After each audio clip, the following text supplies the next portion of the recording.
We'll go ahead and call the meeting to order. This is the meeting of April 5th.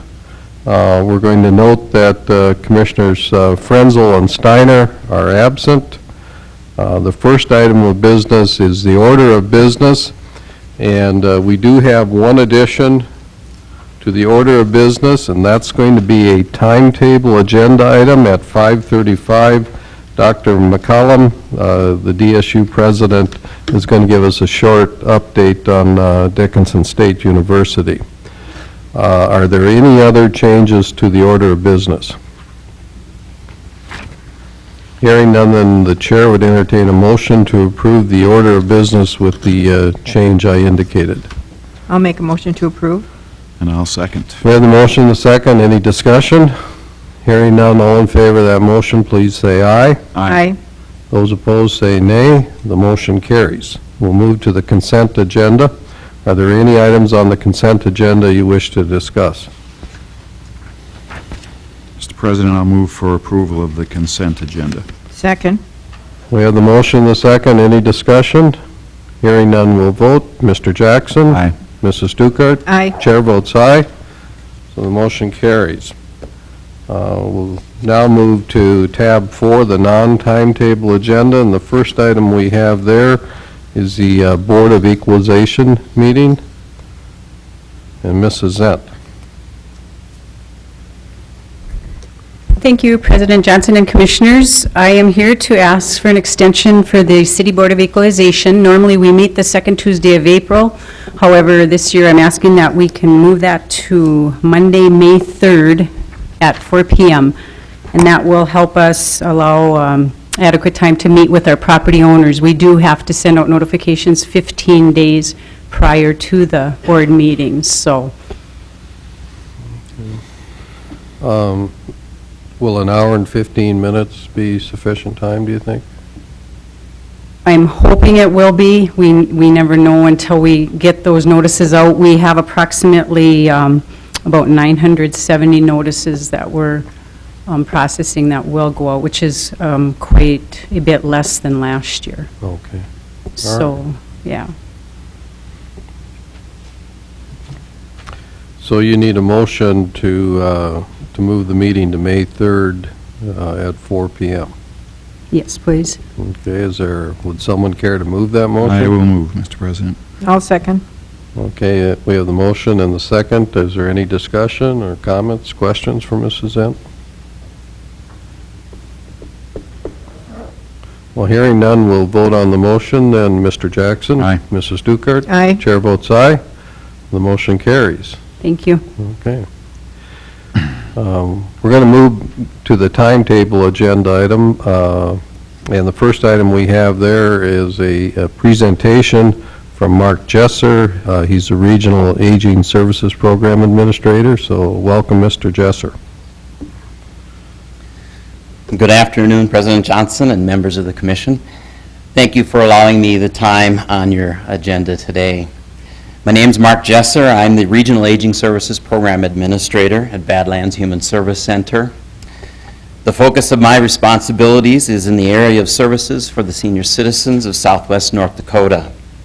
For the past 10 years, I have had the privilege of serving on the committee that distributes the Senior Citizen Grant Program dollars, whose funding source is up to 1% of the 20% of Dickinson City sales tax revenues dedicated to job development and senior citizens. Since the grant program's inception in 1996, over $276,000 has been distributed to the region's senior centers. Funds have been used to pay for utility costs, maintenance, insurance, building repairs, telephone, and general upkeep at these senior centers. There's no doubt that these monies have made a significant impact in each senior center's ability to serve as the focal point for senior programs and services in their communities. This year alone, we were able to distribute $21,800 to 17 senior centers in our region. And these senior centers are very grateful for every dollar they receive. On behalf of the senior citizens of this region, I'd like to thank you for recognizing and valuing senior services and programs through this grant program. Your continued support will help maintain these senior centers as the focal point for senior services in each community. Again, I thank you. If you have any questions, I'm welcome to ask. Thank you, Mr. Jesser. Any comments or questions? I would expect, Mr. Jesser, that the needs are not hard to see out there. Our rural communities are struggling, and these services are very important to keep them and maintain them in those areas, yes. Well, thanks for what you do. Thank you. Thank you.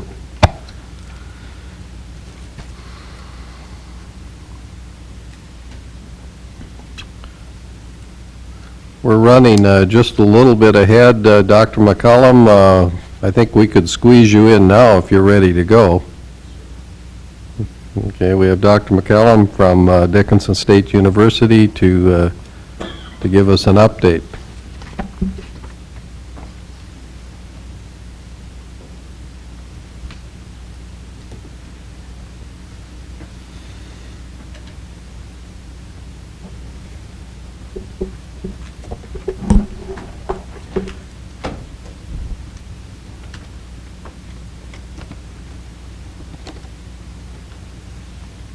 Good evening, ladies and gentlemen. For the record, I am Dick McCallum, president of DSU. I'm delighted to have the opportunity to be here and to be able to provide you with a progress report and an update on a number of activities that are occurring at DSU. Please know that the spirit of my remarks is delivered with a sense of humility.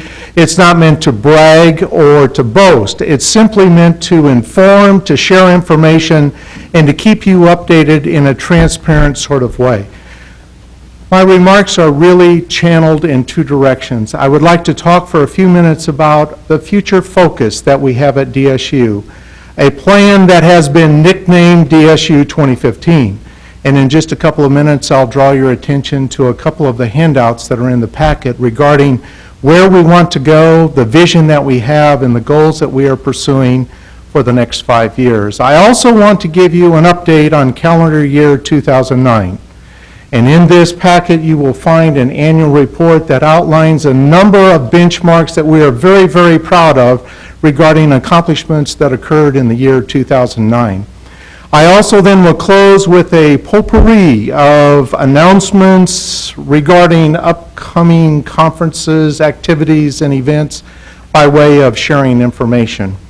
First, let's talk about DSU 2015. On the right-hand side of your packet, you have a single page that comes printed right off our website, and it outlines the vision that we have created for 2015. Our goal is to become a premier institution in the Upper Great Plains, and you will see this vision statement outlined on this particular handout. You will all see our mission statement as it occurs. You will see the commitment that the mission statement demonstrates regarding responding to the educational needs of this area, this community, this region in a timely and relevant fashion. The mission has been in place for a number of years. You may also know that the board is reviewing mission statements for all of the institutions in North Dakota. And on Wednesday of this week, I will make a presentation to the State Board of Higher Education regarding DSU's mission. And it is my hope that we will be able to convince the board that at some point in time in the future of DSU, we would be able to enter into offering selective graduate courses and selective graduate programs at some point in the future. I draw your attention to the 7 goals that are outlined on this single page. Those goals are representative of major commitments that we are making as an institution to proactively forge a future that is not only bright for the university, but also for this community and for the area that we serve in this 4-state region. Let me bring you to this brochure, Hallmarks of Distinction.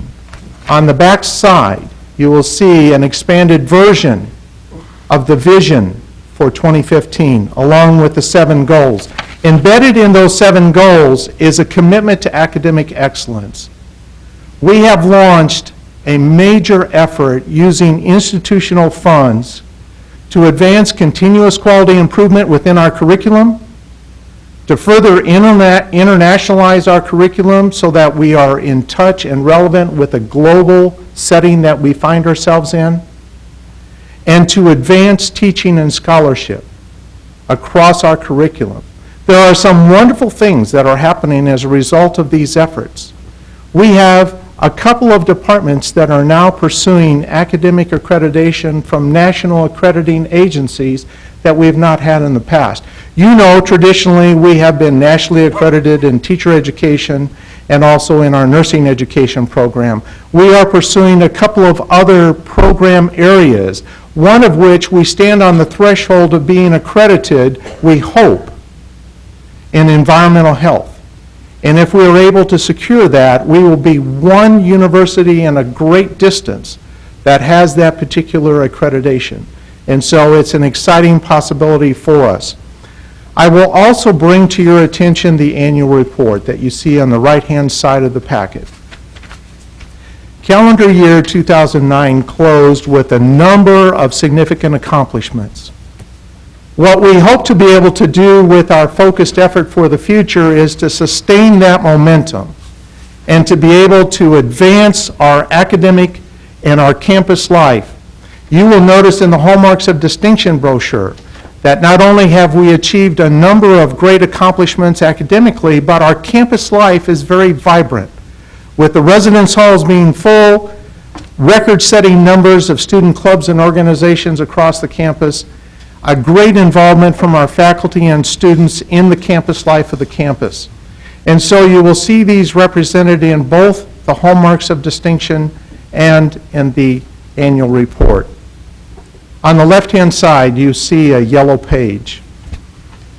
You will recall in the last biennium, the legislature awarded STEM funding for universities in North Dakota. STEM, the acronym, Science, Technology, Engineering, and Math.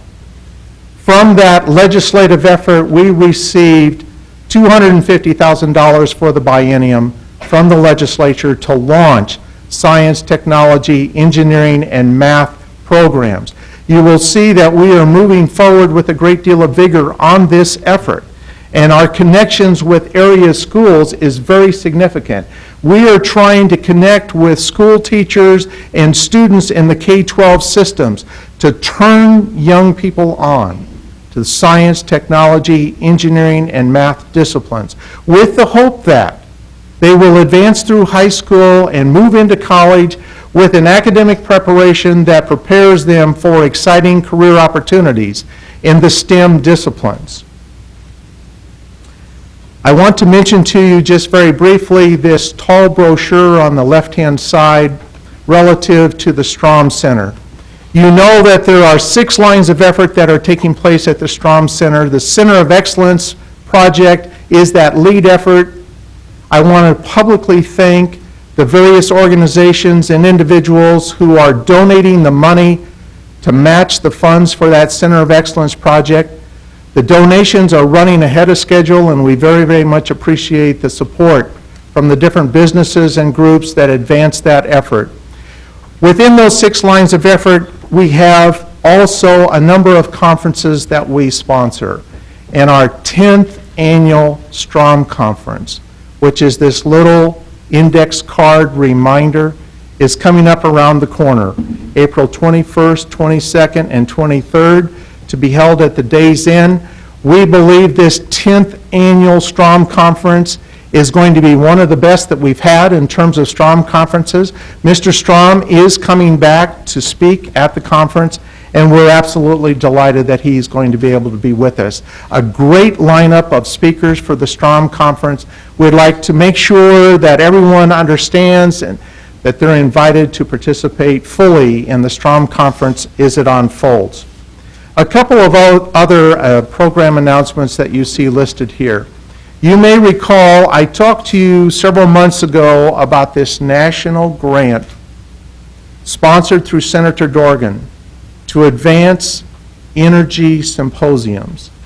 And DSU is working in concert with Minot State and Bismarck State to advance national symposiums. We will host the second national symposium here in Dickinson, August 8th through 10th, 2010. The first national symposium was held a couple of weeks ago on the campus in Minot. The second one will be here at DSU. Next year, the cycle will continue with the third conference being at Minot and the last conference in the series, the fourth one in 2011, being here at DSU. Great conversations regarding the impact of the energy relative to our economy and our entire development in this part of the state. I'm very, very excited to bring to your attention the next index card, save the date.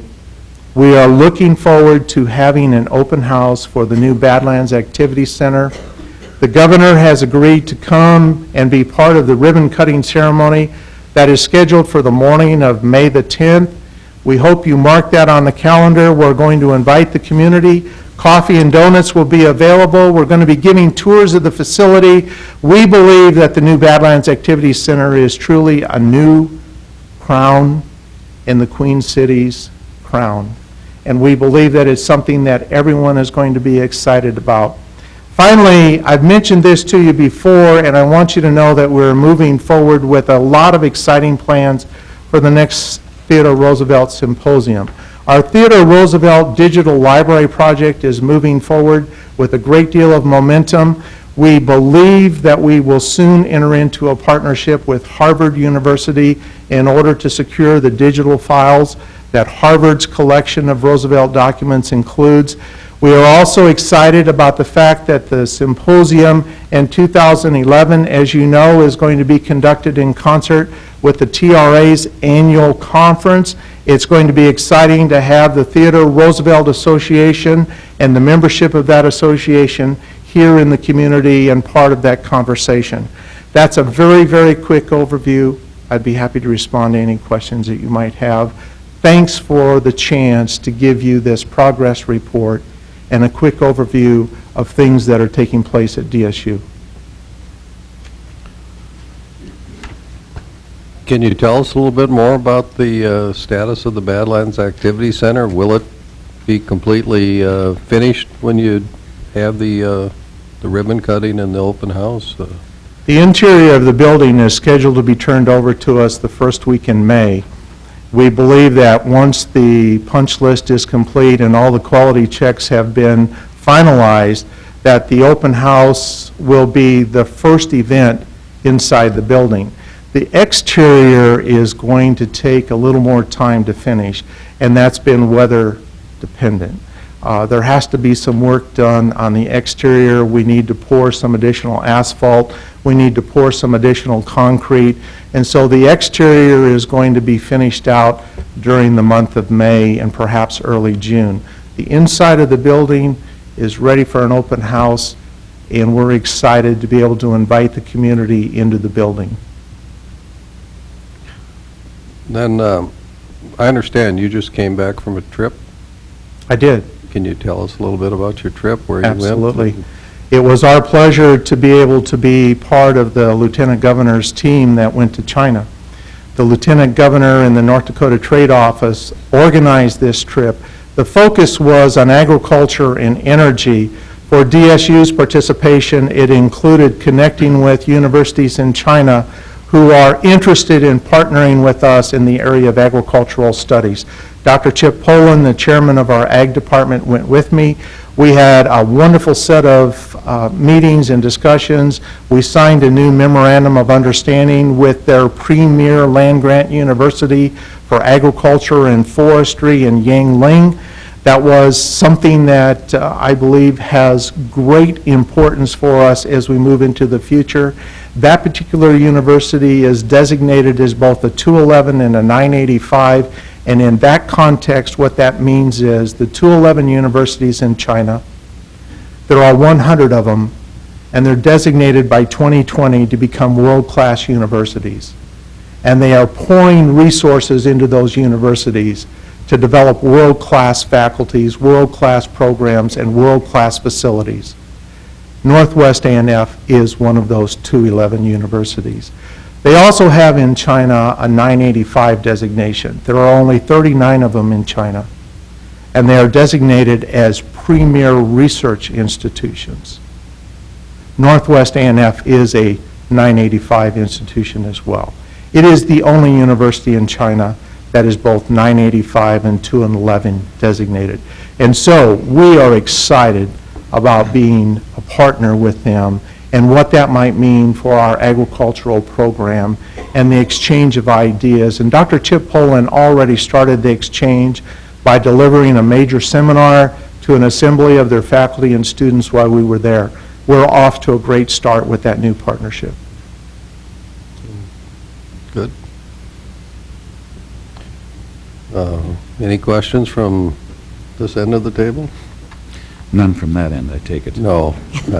We rarely get good questions from that end anyway, so don't tell them I said that. Dr. McCollum, you said something that caught my ear when you talked about housing being at capacity. I'm just curious to know if when we at this table contemplate or hear about new developments in the city, talking about apartment complexes, other types of housing, do your ears and the ears of the housing folks at DSU listen to that? Is that important to you and to the growth of the university as some of these projects take place in the city? Do you watch that? We watch it very carefully, and they are very important, Good. and it has a great impact in terms of where we are and where we're going to be, and there are first and second order implications to all of those discussions. I would tell you that there's not a week goes by that we aren't thinking about and talking about and planning about student housing. The challenge that we face is the demographics of the upper Midwest. It's not a secret. The number of high school graduates who are going to be graduating in the upper Midwest in the next 10 years is on the decline. And so as we think about housing and how that housing composition is going to be developed, it's something that we have to be very conscious about. There are fewer high school graduates to recruit from. We have to face the headwinds of recruitment and be successful. And housing is a key part of how we address that. Thank you. Anything else? Dr. McCollum, you got to wait for the kindergarten groups, right? Yes. I hear we have a record enrollment, so I know that's a long way off, but sometimes it's here before you know it. And I know you had 3 students in each room this year. Is that what you were facing as far as housing, or? Not all the rooms. What we did is we took 100 of our rooms that were larger in size, and we put bunk beds to facilitate triple occupancy, but that did not include all of the rooms, only part of the rooms. And how did that work out? That was pretty crowded, wasn't it? Well, it has really worked okay. The focus on doing that has been access and affordability. We did not want to say no to any student that wanted to come to DSU and live on campus, and we didn't want to turn anyone away because they couldn't afford to come to DSU. And so the triple occupancy has really worked out very well for many of the students. In some cases, the students during the middle of the semester are given an opportunity to move back into a double, and they elect not to, because they've made friends with their roommates. They like the discount that 3 to a room affords versus 2 to a room. And so it really has been okay. That's good. Thank you. Anything else? Thank you very much for the chance to be with you, and thanks for your great support to DSU. As you know, in the letter to the editor that I wrote a couple of weeks ago, we are partners, and we are moving together into the future as partners, and we appreciate your support and the support of the community. Thank you very much. Thank you for being here. Thank you.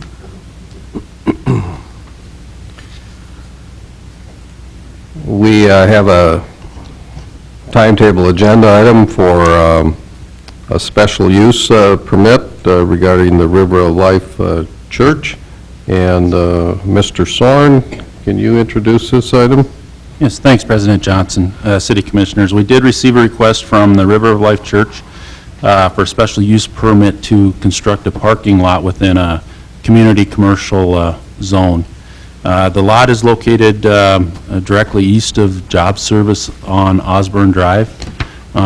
We've had several people interested in the lot and looking at development, and there have been some challenges with all of those. This church is located across the street and is looking to do an expansion and is needing some additional parking. This would give them about 42 additional parking spots. And through the past couple of years in working with them in the development of this lot, I think we've got a plan that'll work for them and will work for the area. And so with that, Planning and Zoning is recommending that we approve this special use permit. Well, at this time, I would invite anyone that wishes to comment regarding this request. You may do so by stepping to the podium, state your name, and we'll hear your comments. Is there anybody from the public that would like to comment regarding this request?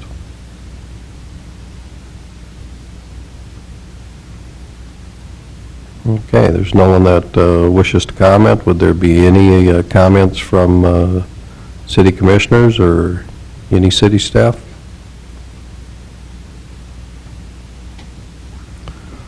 Is there a motion regarding the item then? I'll make a motion to approve parking lot on CC zone. And I will second. We have the motion and the second. Any discussion? Hearing none, then we'll proceed to vote. Mrs. Stuckert? Aye. Mr. Jackson? Aye. Chair votes aye. Motion carries. This time, we'll have a public hearing regarding the downtown parking issue and the city park. So at this time, we declare the public hearing open. Anybody wishing to comment regarding this issue may do so. Just step to the podium, state your name, and we'll hear your comments.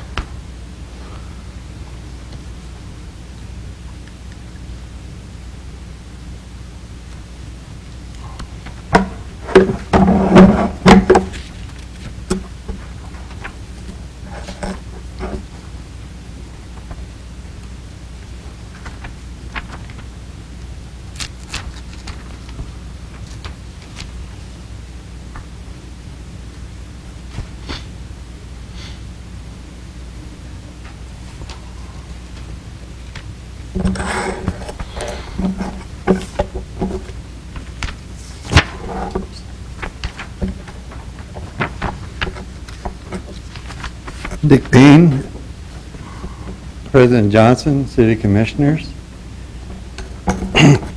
I'm here to present a couple of proposals as far as how these park could be turned into a parking lot and a park. And the number one, you'll see, when I first started, I was walking over from Senior Center over to ESP to get a computer cable. That's how I happened to stop, and I looked at it, and I kept looking at the land and what was there, and I thought, well, geez, you know, diagonal parking would work in there. So then the next day, I started measuring everything, and in fact, even Mike Reasoner from the Brick House, he even helped me a little bit. And so the first thing I did is I moved the parking lot that's there now and made that diagonal, and that only takes 56 feet. Now these figures that I have now for this diagonal parking, I went over and I measured the parking at Walmart because they use diagonal parking. I wanted to see how much area it would take. And it takes 56 feet across for two sets of parking, and that's using a 20-foot aisle. Now, since I've drawn both of these plans up, and I went on the internet, and I went to some of the cities like Fresno, California, and that, to see what specs they have. Now, both places, the towns that I went to, their specs, only spec, you have to have 16 feet for 60, it's 60-degree diagonal parking is what this is. So this is 20 feet, so there's plenty of room there. It doesn't have to be. You can go down to 16 feet if you wanted to.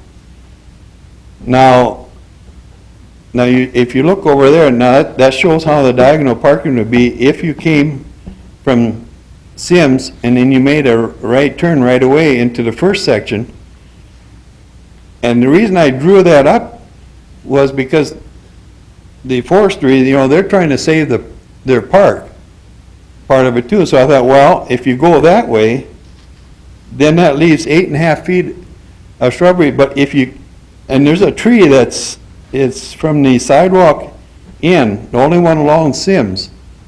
The rest of it's just shrubbery, but there is one tree that's 9 feet. So you could move it would be the west side of that parking lot. You could move it over a foot inward, and you'd still have 19 feet of aisle. Then that tree would be saved. Now, after I drew all this up, then I came to a problem that I hadn't thought about. I went back and I looked, well, that electrical panel, you see a little box over by the alley, that's 5 foot square. That covers the area of that electrical panel, and then behind it is where the water shut off and that is. But it's a 5 foot square area that is for what that area takes. Well, so I said, well, I went and drew up a different plan, but the people thought I should present both because this plan here gives them the shrubbery along Sims. All the shrubbery and everything that's along Ballard plus the fountain area is not touched, and that just stays, everything stays the way it is. Even that little walkway from Sims that comes in there, none of that is, so all thing you're doing is work, the curb and the sidewalk would have to go out if this plan was adopted, because this is only 56, where right now that straight-in parking, that takes 63.5 feet. That's why if you notice over where the shrubbery is on the right side, from there to that point where it jogs to the north, that's 63.5 feet. And then it jogs 9 feet, and this is all, it's already built there. There's just what's there now. So this plan here works if you take that panel out and the water thing, if you wanted to go to this. And then if you notice by the fountain area, that first mark I got from Sims, it's a round circle there, that is the decorative light. And then if you go just 4 feet, or is it 9 feet to the east, then I got just a straight mark. And that's a couple tall bushes that are in there. And all that stuff would say, and then there's a little dot you see over to the left of that, next to where I drew that line, that's where the evergreen tree is, the one that they light up in the wintertime. You could leave that tree there, but the only problem is, that's the trunk. By the time you take out get the branches out, it's gonna scratch cars. And my suggestion, if they went to this, take the tree, if they wanted to, transplant it over into the Villard area. Then you're saving the tree and it'll look better because the people driving by would see it more. Well, then after I got through with this and found out about this problem, well, then I came up with number 2. You can go to number 2 if you want. And this is straight parking. Now, you get 30 spots on that first one. That's from 18 to 30, so you get 12 more spots. Now, if you go to this next one, you keep the straight parking like it is, and you can keep the curb. That it's a poured curb that runs from the alley up there, and you'd have to stop it and then take out, it's sort of like for a handicap area, and if you take that out, so you'd have a driveway there, you take the sidewalk out, because that sidewalk would have to go. Then if you put this in there, put the west side part in there and leave that diagonal, and then what I did is, to get get away from the, where that control panel is, I went up another 5 feet. I didn't know at the time, but when I got done figuring it out, it came out perfect. I eliminated one parking spot, then it came out to 72 feet from the alley with the diagonal parking. It came out exactly what the straight parking is on the east parking lot. But you gain the one where that 9-foot area is that jogs from the shrubs over there by the fountain area, you get that back again. There's one there now. And you would just go in between, and you got about a 15-foot that you could have for your driveway. And that way you eliminate that, and then you ended up, and then the same way that evergreen would be in the driveway area. And I still would feel that if you were going to go this route, you'd have to still move that tree on either plan. And this way, and you end up by going with the straight parking on the one side and diagonal over here, it ends up, you get 32 spots. So you're going from 18 to 32 with this plan. And that's just pretty much all what I drew up and how it came out. Now, if there's any questions on it, Yeah, on number 2 along Sim Street sidewalk, under your number 2, we would lose the shrubbery, correct. correct? Okay. The basic difference between 1 and 2 is, 1 is diagonal parking in both, but you get because diagonal parking takes less space, because what you have right now over on number 2 there, on that straight parking, there's 25 and a half feet that is used for an aisle. They call it an aisle in parking Logan. And by getting rid of it and going shorter across there with diagonal parking, then it moves it over.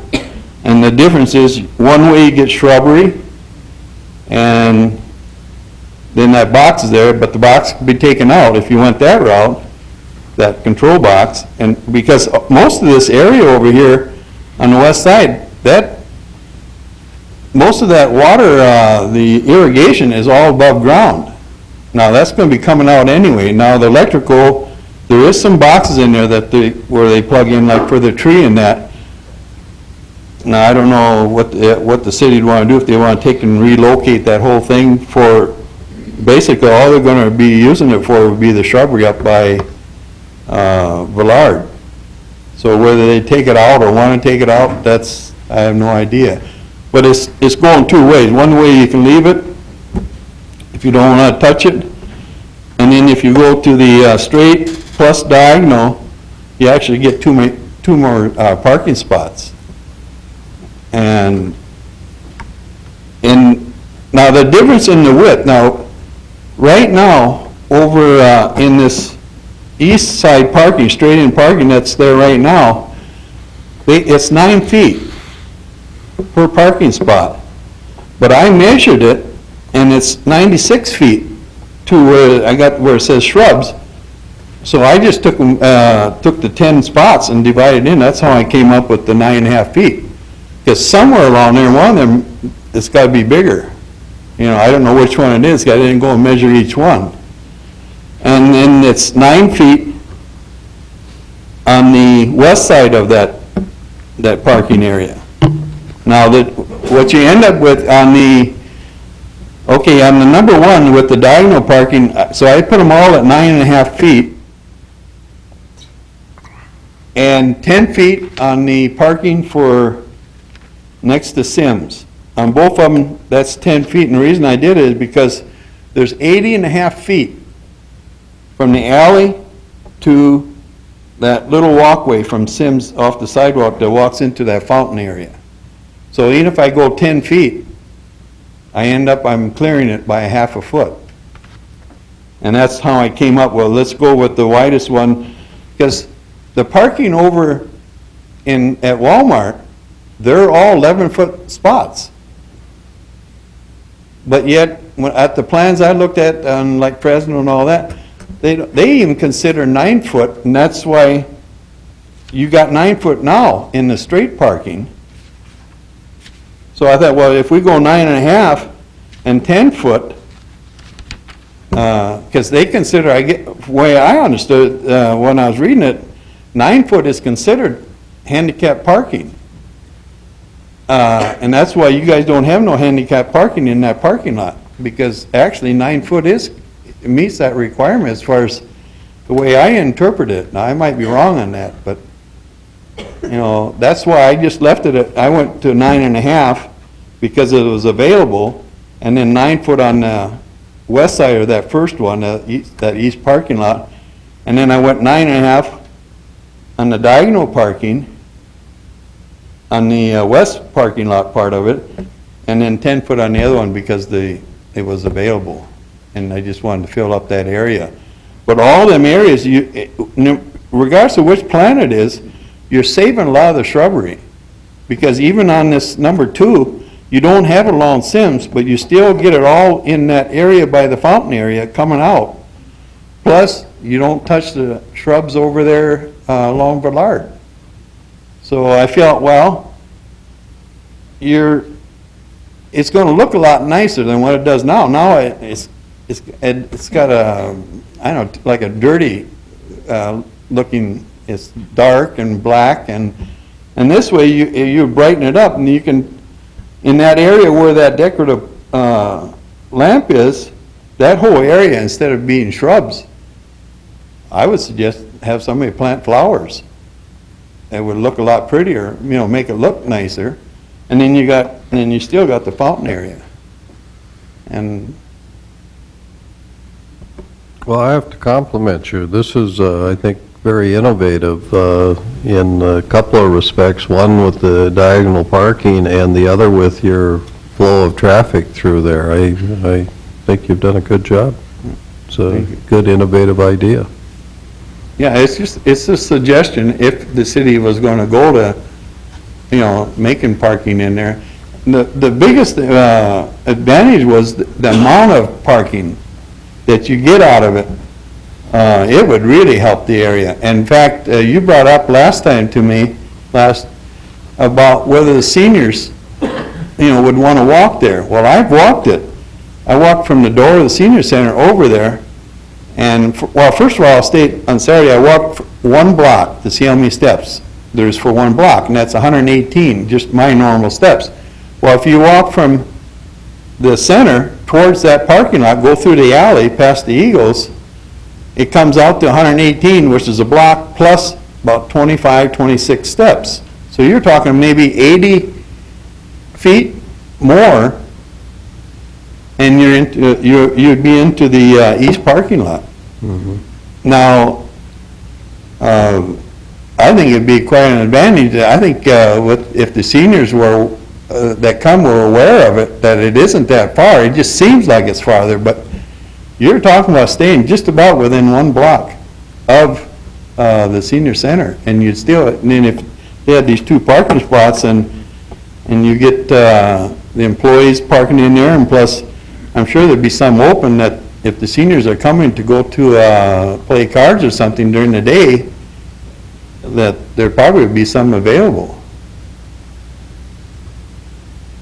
Well, it'd be good exercise too, right? 118 steps, yeah. Believe me, we need that. Yeah, we all do. Okay. Mrs. Stuckert or Mr. Jackson, any comments or questions for Mr. Payne? I kind of know the answers because I've been working with Darrell, but you have 90 senior citizens that are very active over there, don't you? Correct. Okay. Okay. And Mr. Soren, from an engineering perspective, any comments or questions? I don't really have any. It certainly is, he's put some pretty good thought in it. The width of the stalls kind of depends, that sets the aisle widths, and the 12-foot might be a little narrow on like the number 1 to try and get through in a parking scenario, but the overall concept, I think, is something that could be worked with. The other thing I was going to bring up too is, if you notice where it says alley, you'll see a a circle, and then coming down is, then I got a real small one, and then across there. What that is, that's that big power line that's in the alley there. And regardless of which one you go to, that won't come into bearing, because that's basically, I think, where they're getting the power off of, for that power, for the park. I'm assuming that's where it's coming from, but that's a big pole, a lot of lines on there, and that wouldn't have any bearing. It's gonna miss no matter which way we go with it.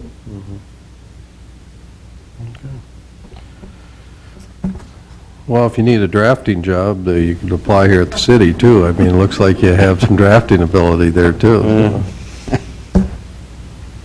So, well, thank you very much. I mean, like I said, I think it's a good, innovative approach here. Okay, thank you. Thank you, Darrell. Very creative. Thank you. Someone else wish to comment?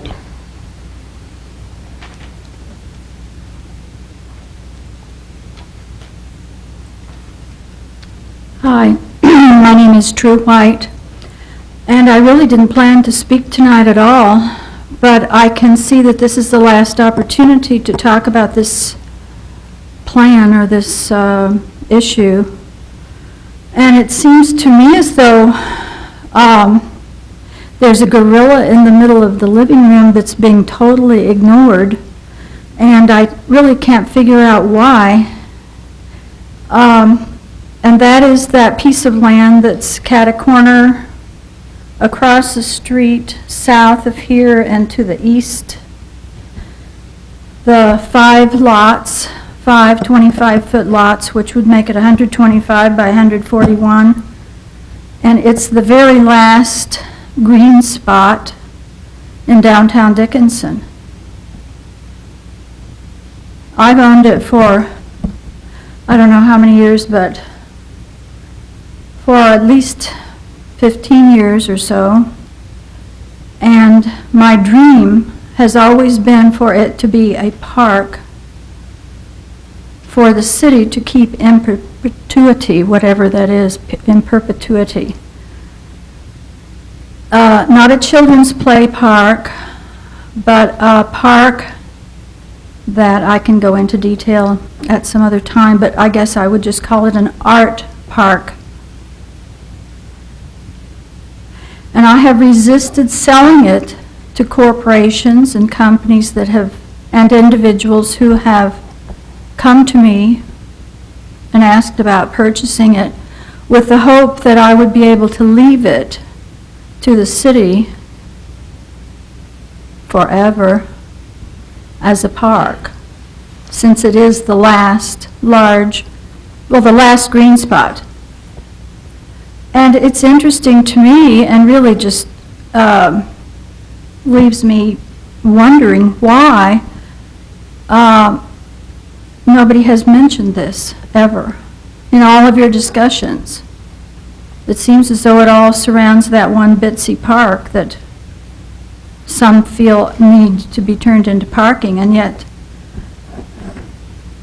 there are options that have not even been entertained, and I just wonder why. Ms. White, are you willing to give that park to the city, or the? I was at one time, and I have 2 letters that are signed by, one is from the Park Department, Parks and Rec, refusing the gift that I offered at that time. The other one, I think, is signed by Greg Sund from the city administration, also refusing the gift because I had restrictions on how it would be used. To me, to be the giver of another parking spot is not exactly my idea of contributing to the growth and beauty and hopefully higher quality of the city. So I've changed my, I'm not a giver today, and I'm not even sure what I'm offering. All I'm saying is that I have that piece, and that has been my dream to have it be a park, and yet it's not been addressed by anybody any time. I've not been asked about it. I can't figure out what the commission is thinking. I wonder if the commission knows what they want. But I know that I can't develop that park by myself. And I have a list with dates and names of who, and in chronological order, the people that I have discussed this with and offered it to and talked with for those 15 or so years, 12 to 15 or so years, maybe more, I don't know. But I'm not getting any younger. Who knows what tomorrow will bring? Something needs to be done with it. So I'm just saying, if this is the last time I have an opportunity to talk with the commission or at the commission and open up the fact that a gorilla is sitting in our living room, that we can't, I can't allow it to be ignored after all the work I've put into trying to get it to be developed into some really beautiful park. You're not interested in it being a parking lot. You're just interested in it being in some sort of park, not a children's park, but, I've dreamed about sculpture. Something special, something really special and extraordinary that would be different than anything else we have, and would have a special reason to go there for people to enjoy it. yeah. Okay, well, that's good of you to bring that up to us. Typically, when, in our city, the parks are administered by Parks and Recreation, or managed by Parks and Recreation. I'm not really sure why the city has this one park that we have been discussing. Maybe it was city land. I don't know the history. Yeah, I was going to ask, how did you come by that one? I don't know. Like I said, typically, that's Parks and Recs, and we've demonstrated that we're not real good at taking care of parks, too. But they need parking down there, and mine is a few steps away that most people here seem like they can't take. And I did have a 3.5-hour meeting with seniors, trying to give them something to fulfill their needs at the present time, and ask them to purchase. I had a few, I forgot what you call it, but things that they were supposed to do, like provide their own liability and upkeep and maintenance and that kind of thing. And then they decided that not to do it. That was just a few days ago. So, Well, you have, I think, your land is very strategic. If you were willing to use it for a parking lot because of its proximity to City Hall, the Eagles Club, and the senior citizens, oh, yeah. Yeah, well, a parking lot's always good. But I'm an artist. I understand. And I'm also a person who believes in something, making things better than they are, which means even elevating the aesthetic limitations of our citizens. Yeah. And maybe we do need another parking lot, but not from me. Well, and that's fine, because we need green areas, too. Yes, we will, especially in the generations to come. But for now, do we have the foresight to go that and spend that or do that? You know, everybody'd rather have a parking lot, so. So it can sit, I guess, again, but it's kind of a shame, especially at this point in time when you're trying to squeeze cars into that little park down there that nobody uses anyway, so I have no option but to at least bring it up.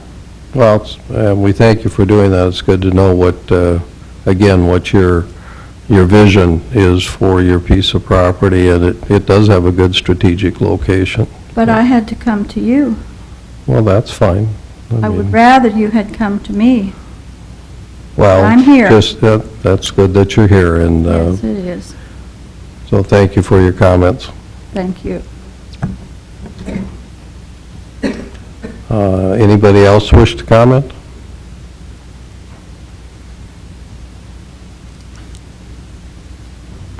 Hello, my name is Linda Cronk. I have a business on Sim Street.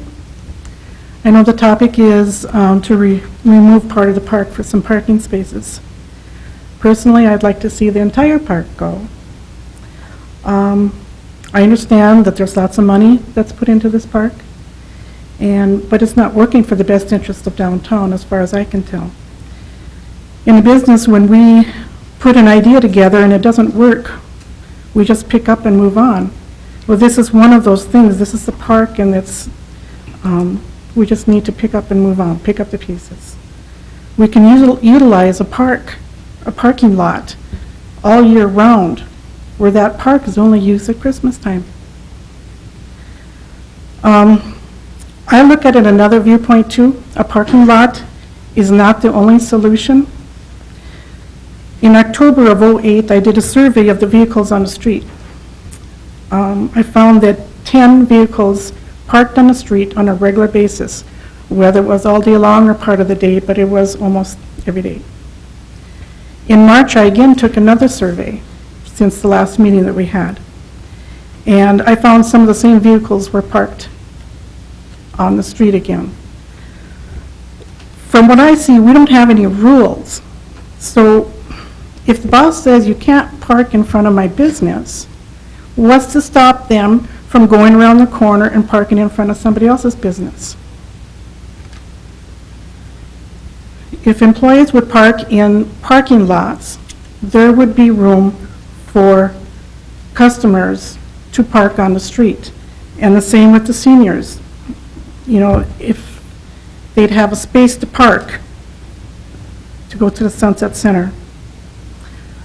I want to thank you for that 30-minute sign that I have in front of the business. That has really made a difference for me. Most of my customers don't need more than 30 minutes to come in, so that has made a big difference. Plus, handicapped and elderly, it just makes a difference for them. The parking sign there, 90% of the people are really good about it, and they will only be there for a short amount of time. But there's a 10% that still think that sign doesn't apply to them. I don't mind monitoring the street to keep an eye on it, because I feel it's really important that customers have a place to park. In conclusion, I would like to suggest that the entire park be removed. That was before I saw that other thing. I kind of like that one. We can plant greenery around the parking area to hide it. We could make better use of this area for parking all year round rather than just part of the time. I know that tree is permanent there, but if we wanted to at Christmas time, if they wanted to put a tree up, because I really like the tree there at Christmas time, to give up some of the parking spaces for that tree at Christmas time, I'd be willing to do that. Another thing that I thought of would be to put signs on the street to say customer-only parking. And I'd be willing to monitor the street that I'm on, just to make sure that it works. I also think that Dickinson is growing fast enough right now that I think it's about time to put up a parking ramp. Do you have any questions? Any comments, questions? I do. Your comments are really interesting to me, Mrs. Cronk, because I'm hearing you say two things. I'm hearing you say that you'd like to see the park made into a parking lot. I understand that. But I'm also hearing you comment about parking that's taking place in front of some businesses that might be part of the problem, is that right? Yes, there are cars that park all day long on the streets. So those are two very different things, and I'm wondering if we could solve the second problem if we'd still feel the same way about the park. Maybe not. Like I said, I like the version that was put up on the board earlier today of keeping part of the park. It's just that we need the parking spaces, and determination of whether an employee will park in the parking lot makes a difference too. Sure, absolutely. Because I've received some other calls suggesting what you're suggesting, the second part of your presentation tonight, that if we could solve some of those other issues with appropriate or inappropriate parking, long-term parking, by that I mean several hours in front of businesses, that it would solve a lot of the problem. In that survey that I did, the highest point of the most cars in that area were 19. And that could be because one vehicle probably took up 2 parking spaces, but it was full. And when you think of that, maybe there's 5 or 6 vehicles that were there all day long, that would free up a few more spaces for customers. Okay, thank you. Just a minute, Linda. Mr. President, can I just read some from the Dickinson Municipal Code, Section 23.56, 270? Parking prohibited in certain areas. No employee, or public servant, as defined in subsection of this section, shall park on any public streets, roads, alleys, ways, or municipal parking lots within the downtown central business district so designated and reserved for customer parking, except for those designated parking areas defined in subsection of this section, for more than 15 minutes between the hours of 8 and 5 p.m. on any day except Sundays, and except on days such persons are off-duty for the entire day or are off-duty as a result of vacation. However, whether any person accused hereunder was off-duty for the entire day or off-duty as a result of vacation shall be affirmative defense which must be pleaded and proved by any person accused hereunder. So we do have an ordinance where they are not supposed to be parking there for more than 15 minutes unless they're on their day off or on vacation. So the only way you can, back to the police department. Well, in that 30-minute parking that I have, the police department has been very good.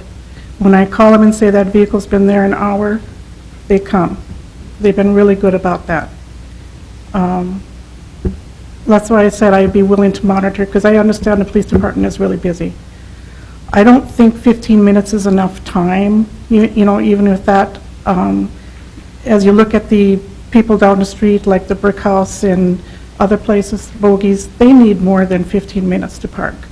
So I don't think that's right. As an employer and employee, you mean? No, as allowing only that amount of time. Because you wouldn't be able I think that refers to just employees, not customers. No, this Okay. is just for employers and employees, Okay. Really saying that from 8 to 5, can't park on the street, essentially. right. Because that's the comments I'm getting from some of the owners, that the employees are parking, and some of the owners are parking right in front of their door too, so. Yes. And I think that's an issue that we need to take care of too. So what I'm saying, if we all work together and we won't have to build a ramp, we can always, Try something else? and probably take True White's parking lot and turn it into, if she still wants to do that, into a park, and there's many options we can go. We just have to talk about it and think about it and make sure it works for everybody too. Okay. Thank you. Thank you for your comments. Is there anybody else that wishes to comment? Mr. President, Commissioners, Mike Riesinger, Brick House Grill. I just wanted to reinforce what Daryl did. We've been discussing, and I think there's enough people that come to the committee and say that they want it for parking, and there's enough people that want to keep it as a park. I'm just reinforcing what he put together. He put together something that has best of both worlds, and I think it's in best interest for, if you guys could take a look at it and realize that it would please us that do want the parking, and I think we'd keep enough green to please the forestry committee and the people that do want the park. So I'd just like to reinforce what he did and say back that, so. Okay. Thank you, Mr. Reesinger.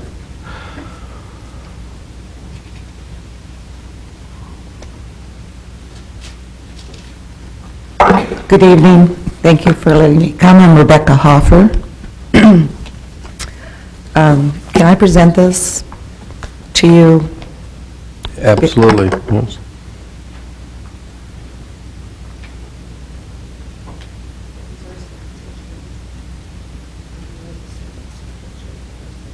Okay.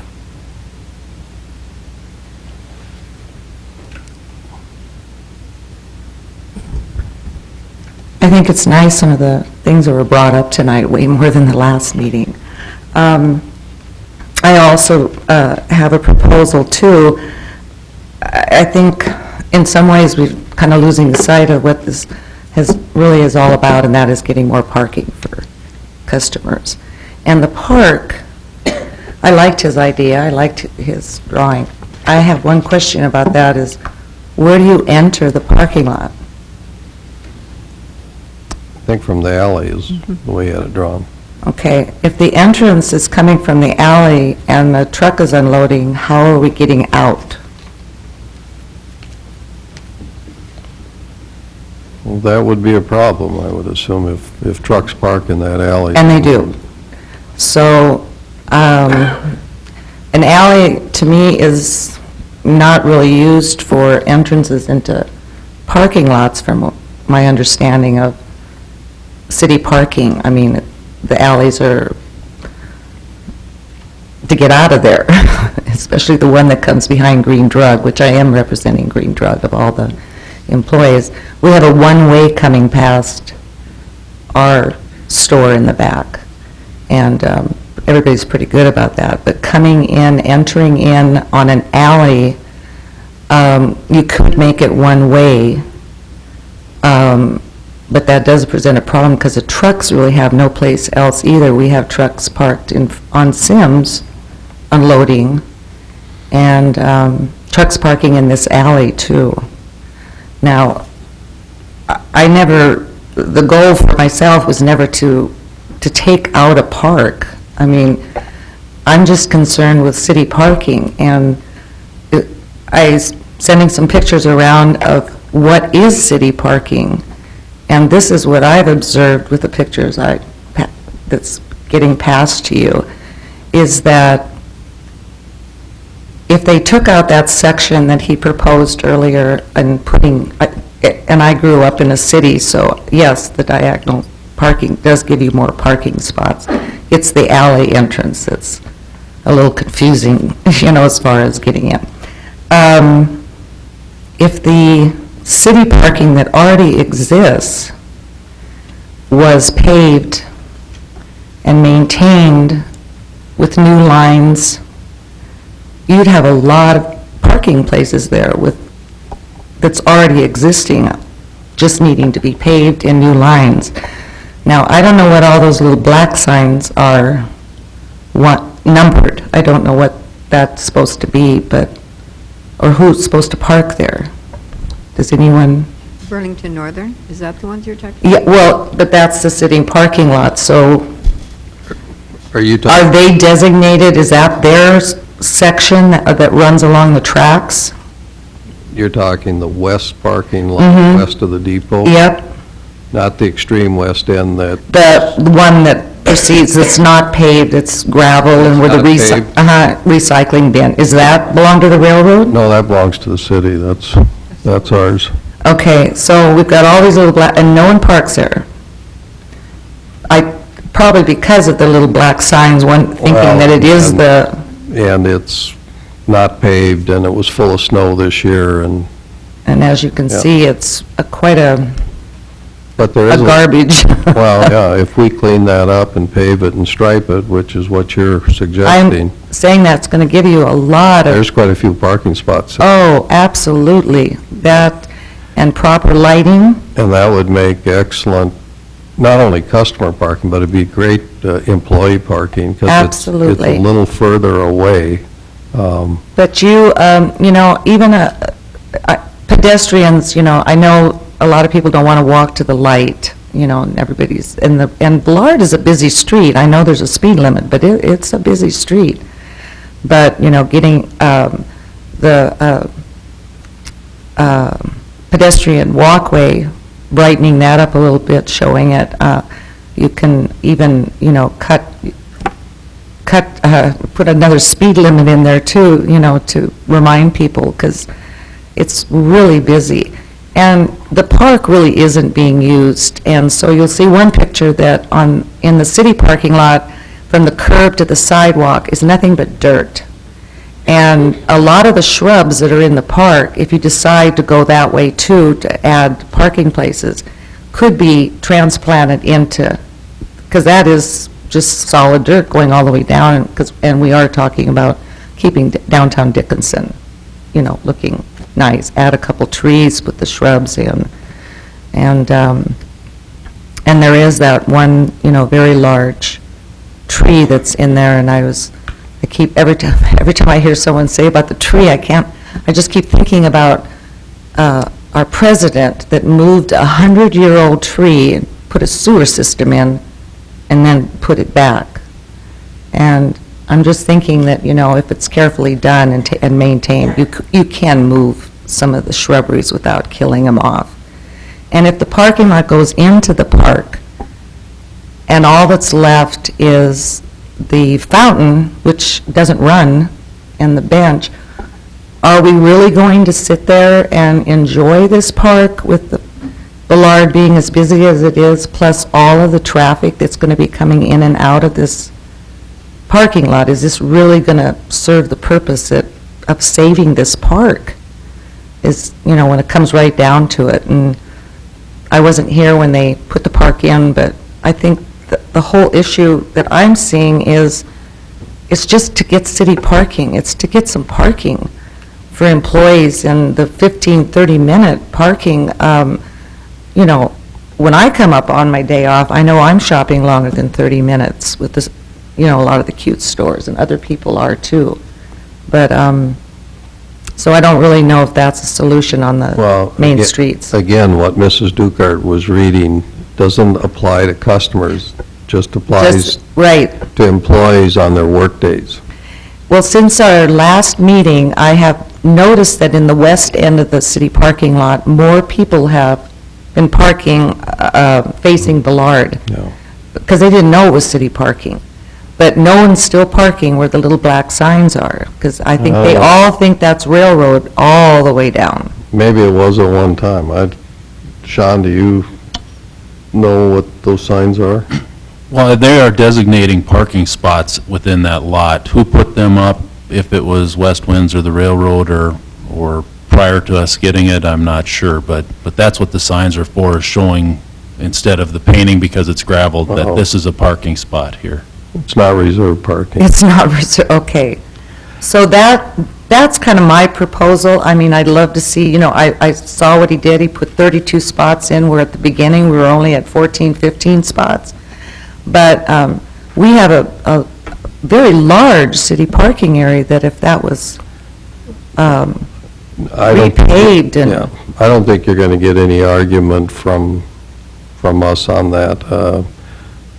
That lot should, in my opinion, should be paved, and as Engineer Soren stated a couple of meetings ago, at one time, we thought the utility pole in there was going to come down, and there was going to be, we were going to go underground, under the track with electrical power wires there. That's not taking place, but that would give us quite a bit of parking there on the south side of downtown if we added that. Now, I think because of its location, generally speaking, customers that wouldn't be their first priority, but if we could get that to be a high priority for employees who work in that southern portion of downtown, that would help a lot. And then also, you know, putting up some, a sign at each end of it with a clear driveway, and a lot of people don't know that that one section is city parking. Yeah. And they Yeah. would maybe start to utilize it, you know, they don't want to get a ticket, so they just see, well, we can't park here, so. And I think, again, that's an excellent suggestion. I know you or somebody else in one of the previous hearings talked about signage, and when you do take a critical look downtown, we don't have good signage for the city parking areas, and that's something we certainly can incorporate in. That would be, I think, a good move. Okay. Well, thank you very much Well, for those letting are- me speak. Those are and- great ideas. I do have a question, though, Okay. about the truck, or trucks.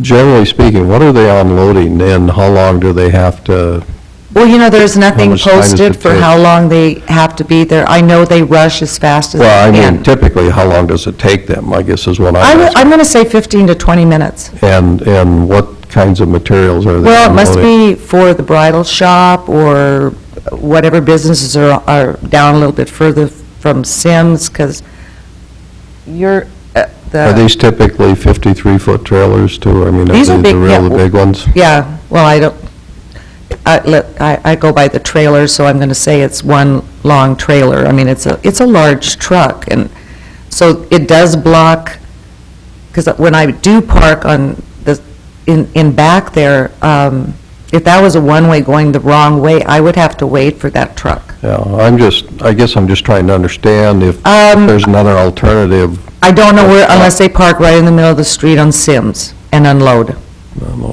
And, you know what I mean, there's, Yeah. I know that it has to be, sometimes that has to be done, too.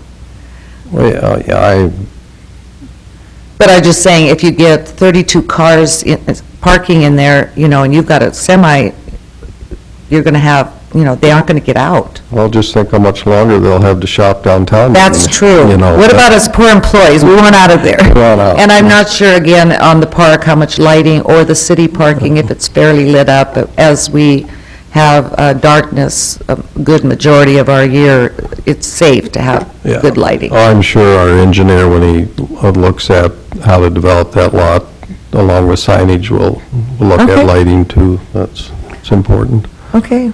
so. Well, thank you very much for Thank you. listening to me. Anybody else?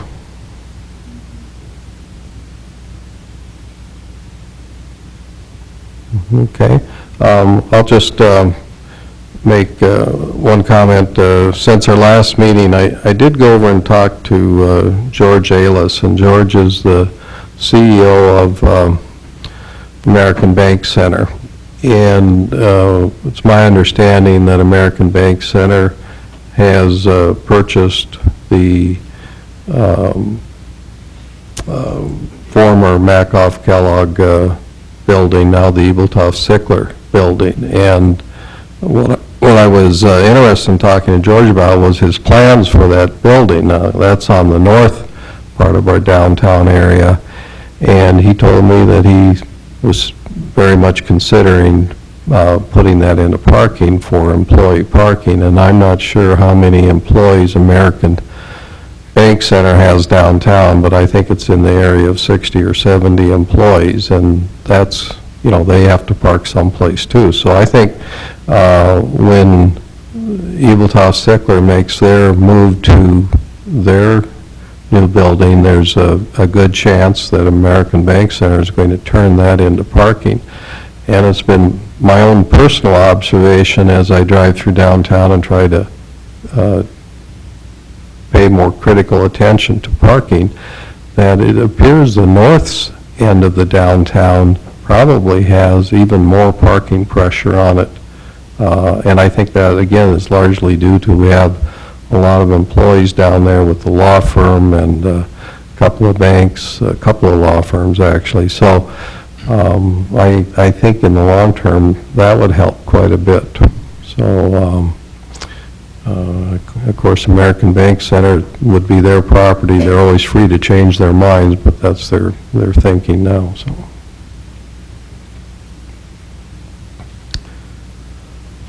there any comments from city staff or city commissioners?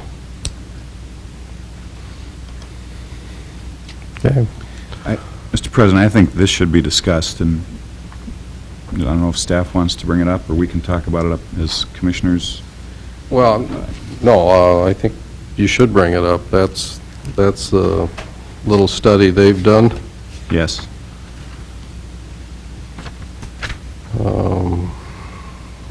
Mr. Soren or Mr. Jackson, do you?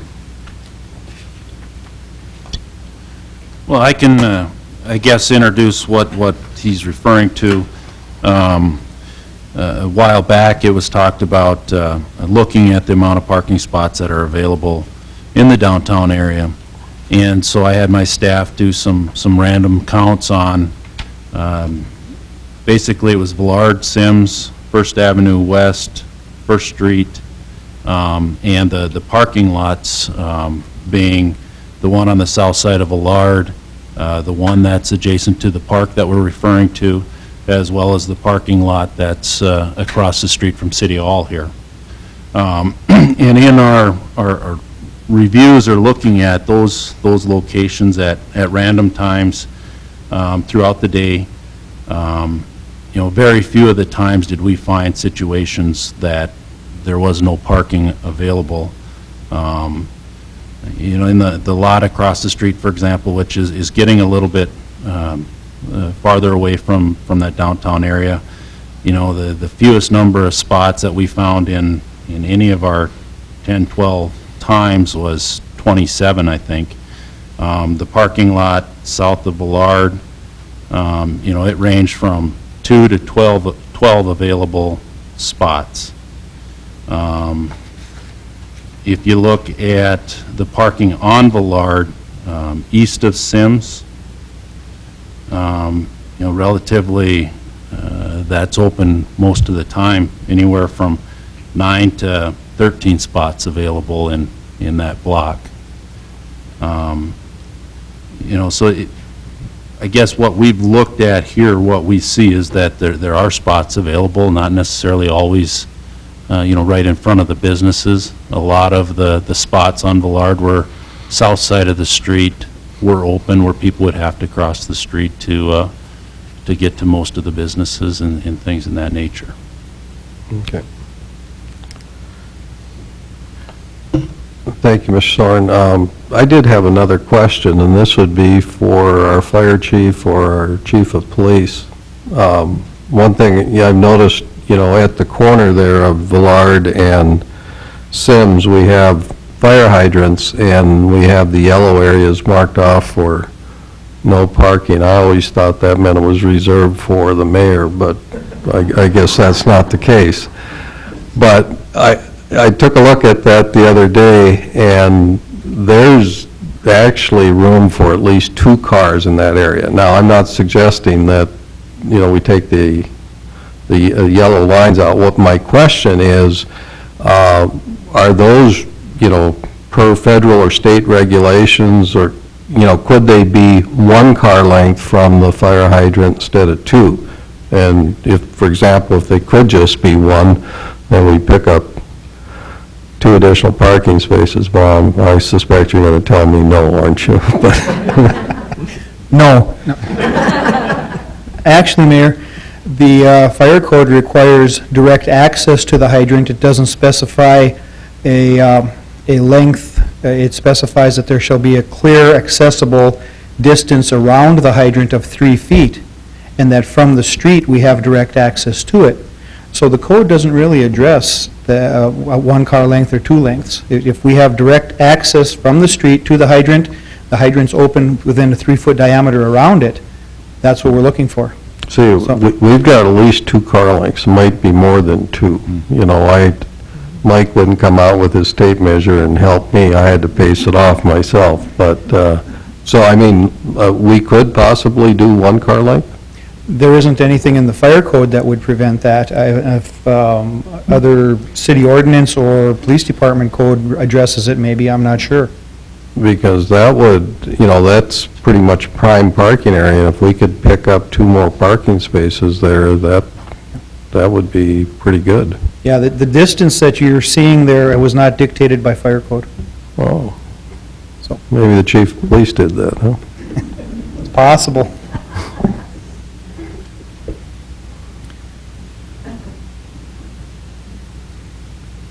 No, I did not dictate You that. did say that, huh? But there is probably a reason for that, and it could be because of visibility at the corner. So I'm sure that's the result of that, those yellow lines the way they are, is, so there's clear visibility, so oncoming traffic can see them both ways. There's But we can- there's stoplight there, though. Yeah. Okay. Well, I mean, it's not like a yield, I mean, you know, but we could, if we could change that, and plus there's one on the east side of Sims, I think there's a fire hydrant, and then it's a, can't remember for certain, but I think it's the similar situation over there. Those are good prime parking spots, and if we could, without endangering the, you know, the buildings there and line of sight, if we could reduce that down, get one more car in each, that Sure. We sure could take a look at that. can, like, maybe you and the fire chief look at that? And Together? yeah, no, the last time we had you two do something together, I think we had a tornado. So.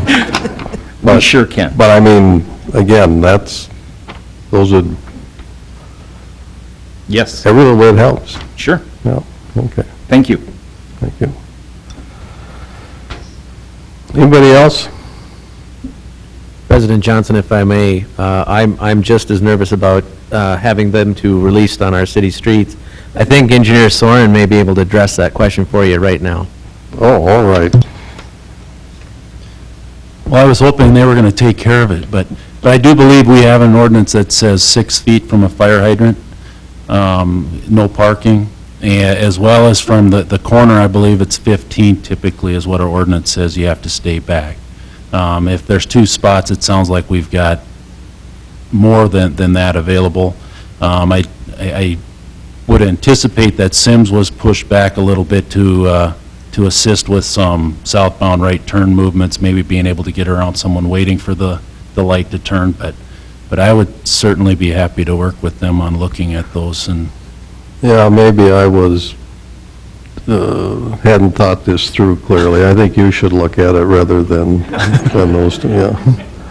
But if we can do it safely, of course, it's a city ordinance, we can change that if we can get 3 of us to vote for it, so I'd take a look at it. Again, it's right, it'd be prime parking. And the public may be better served by having a little more parking space there. we'll look at it. All right. Just for the record, I do have a lot of confidence in our chief of police and our fire chief. They do a good job. Okay, well, you know, it'd be my intention not to put another public hearing down for parking issue, but we would certainly continue to welcome emails and phone calls or letters, comments about the parking area.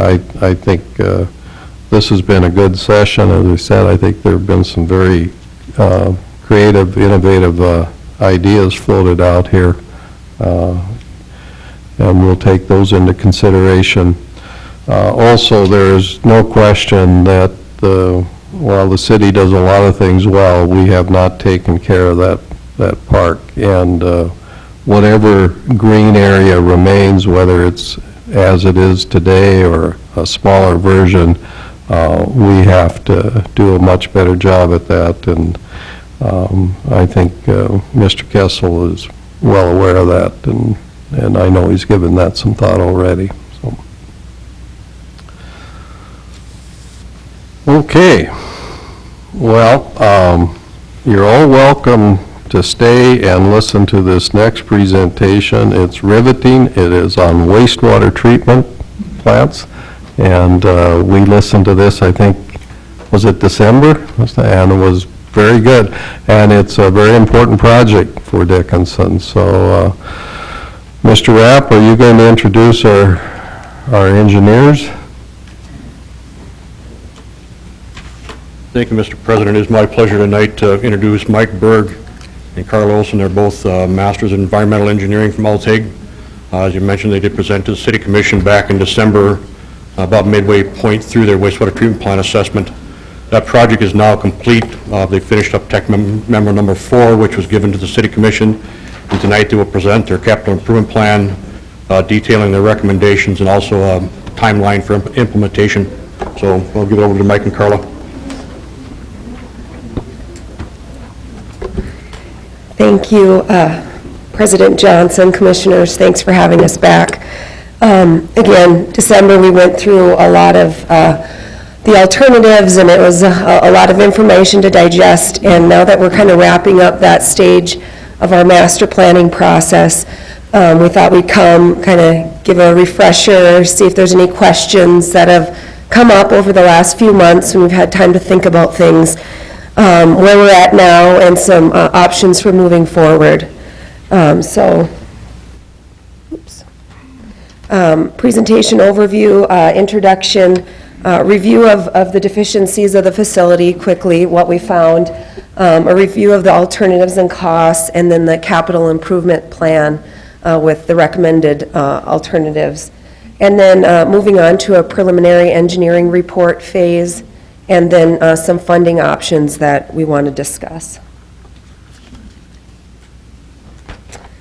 First of all, the whole master planning process, if you remember, we did a series of technical memoranda, Tech Memo 1, 2, 3, and 4, and we were here in December talking about the culmination, or Tech Memo 4, and now we have a master plan and a CIP and some selected alternatives, and of course, that's up to the city which alternatives you'd like to move forward with. But moving into the next phase, we start talking about design and construction and looking at a preliminary engineering report, and that's really the first step towards the design in a large project like this. Moving on to design or plans and specs, then into bidding and contracts, and then of course construction to a completed project. Moving back into how we got to the selected alternative, we kind of broke it out into different pieces of the pie of what's going on. We looked at the hydraulics of the facility, the strength of the wastewater and the treatment ability out at the facility, the ammonia limit, that's just a limit on the river that we need to be aware of, that sometimes has had a difficulty in meeting. Never had violations, of course, but it's something to look at towards the future. Some more future regulations, facility condition, wastewater is a very harsh environment and is hard on the different components out at the facility. And then odor control, because I know as a city you're worried about that portion out at the facility. I'm just going to briefly go through, I'm not going to go into each alternative, but if you have any questions, we've been through this before, but if you do have questions or want to interrupt or ask at the end, either way, that's great. What we came up with on the hydraulic constraints is rehabbing the master lift station. There's some accessibility issues, redundant force main, just getting everything hydraulically into the plant for the next 20 years. Can you go back to that slide? I do have a question there. And my question really is, and I know your recommendation is, to do the rehab as opposed to the new master lift station. And I guess my question is it strictly the additional money that the new master lift station would be? For example, if we rehab the master lift station, can we reasonably expect that we have a 20-year life there now, or are we looking at something less than 20 years? Both were for a 20-year design life, both capacity and condition. So we were able to get the exact same results out of rehabbing the existing station as we would want to get out of the construction of a new entire lift station. So you don't really see much incremental benefit to spend the roughly $2 million additional dollars to get a new master lift station then? Correct, Okay. correct, yes. The condition of the structure of the lift station, we found, was not in need of replacement, and we can get by with some accessibility issues by adding an external stairway and some things to help with getting those pumps in and out for maintenance if they need to. That was the only real condition or operational issue we had, and we can do that with this rehab. Okay. And Mike, do you have? Yeah, okay. So yeah, we're getting the same result with you being able to utilize your existing investment that you already have out there, just with some modifications. Okay. So. The next area is the organic loading or the strength coming into the facility and the ability to treat it. We looked at a number of alternatives, and the selected alternative was a blower and diffuser type system. Now, we haven't picked a specific piece of equipment yet in the master plan. It's more of a high-level concept that we're going with. During design is when you'd start analyzing, there's probably 100 different aeration technologies out there if you look at every one. So this is a concept, constructing a new pond and putting in aeration equipment for treatment. And the ammonia limit, again, there's a number of different treatment technologies, and the selected alternative was an alternative discharge than going to the river. That way you don't have to meet the same restrictions you would when you'd go to the surface water. Now, you still have treated wastewater, there's still limitations, but you don't have that ammonia limit, and a number of the other limits that may come into play, phosphorus, some other things down the road. So rapid infiltration basins was the selected alternative. And again, this really depends on a geotechnical investigation. A lot of this work we did was in the late fall and winter when we were looking at this, and you need to take some soil borings and make sure that that soil is conducive to that. So, and we'll talk a little more about that later. Future regulatory constraints. Again, I talked about with the rapid infiltration, you don't have to worry about the ammonia limit, and it kind of goes into play with a lot of these phosphorus and nitrogen and mercury. It's the same along those lines. The one item that will be in the next permit is the French drain discharge of cell 4. Right now it goes to the river, and we have to put that back into cell 4 pond. So that is one item on the CIP. And then facility condition or age constraints. There's a few things here. Emergency power in case of a power outage, better dry well access to the lift station for maintenance and safety. The control structures condition, just with the harsh environment over time, it's needs to be upgraded.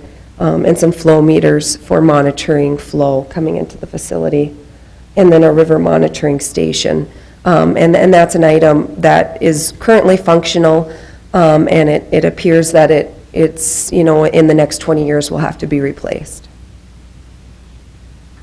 And odor control constraints, the recommended alternative for that was providing new aeration equipment with redundancy. If something was going out of service, you'd have redundancy to be able to maintain and wouldn't be without aeration. And then the other thing with the expansion of the aeration system itself and the new aerated pond, you're getting a lot more of that organic treatment to be occurred in those aeration basins before going to your ponds without aeration, which helps with odors as well. So if you can get all your treatment up front, you're going to your stabilization ponds with very low strength water. And again, there's a number of different high dollar alternatives for this, and none of them guarantee no odors. Just due to the nature of what you're handling, there may be times now and again, but what we're trying to do is reduce that potential as much as we can by providing enough treatment ahead of it before going to your stabilization ponds. And finally, summarizing things, those are all the items that were in the red boxes. That number on the bottom does include engineering and a contingency fund. Those are in 2009 dollars. Okay, So, I want to be sure I heard you. That does include engineering yes. and contingency? And contingency, yes. Okay. But again, $2,009, so if you do the project in 2012, then you'd have that, inflationary cost. Yeah, but we're already past 2009. Yeah. You know. That was December. Okay. So. And then here's a schedule. This is just something we've put together. Again, it's obviously up for discussion, but just wanted to give you an idea of how things could lay out. The different colors are per year. So looking at 2010, getting on like a funding list that would not, to the Department of Health for State Revolving Fund, does not obligate you to take it, but it just, if you decide to go that route, the money would be available.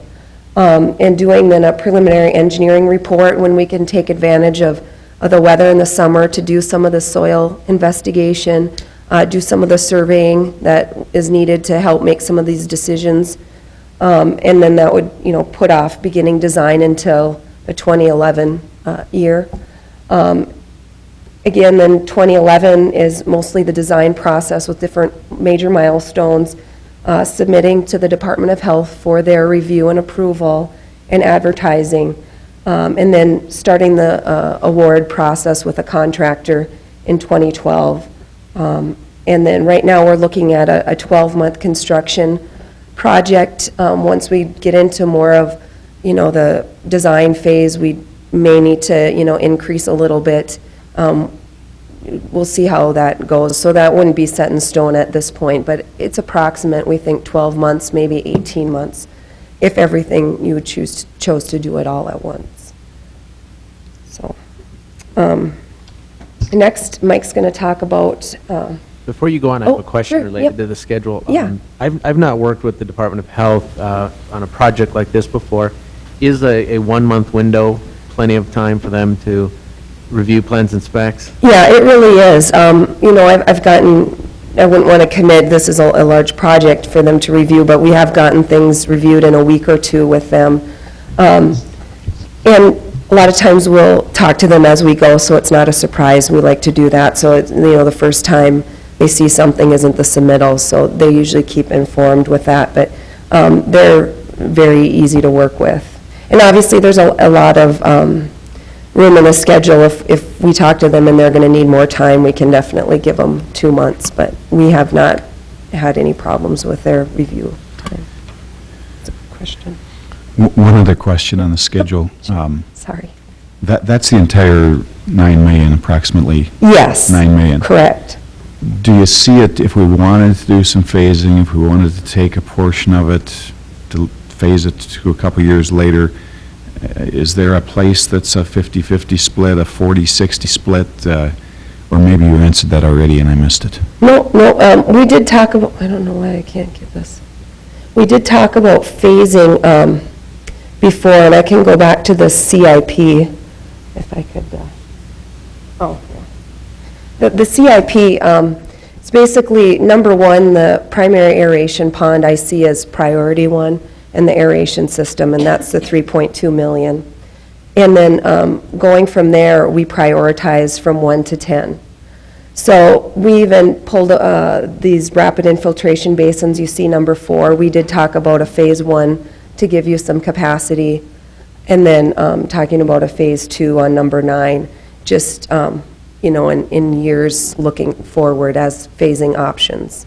And how we went forward here was as one project, but of course we could phase probably like numbers 1 through 4 or 5 as a phase 1, and then moving on. On the rapid infiltration basins, you said you'd have to take some boring samples and to determine that our soil can do this. Yep. How quickly can we do that? What does that cost? And if we don't get the results we're looking for, then what's the plan B?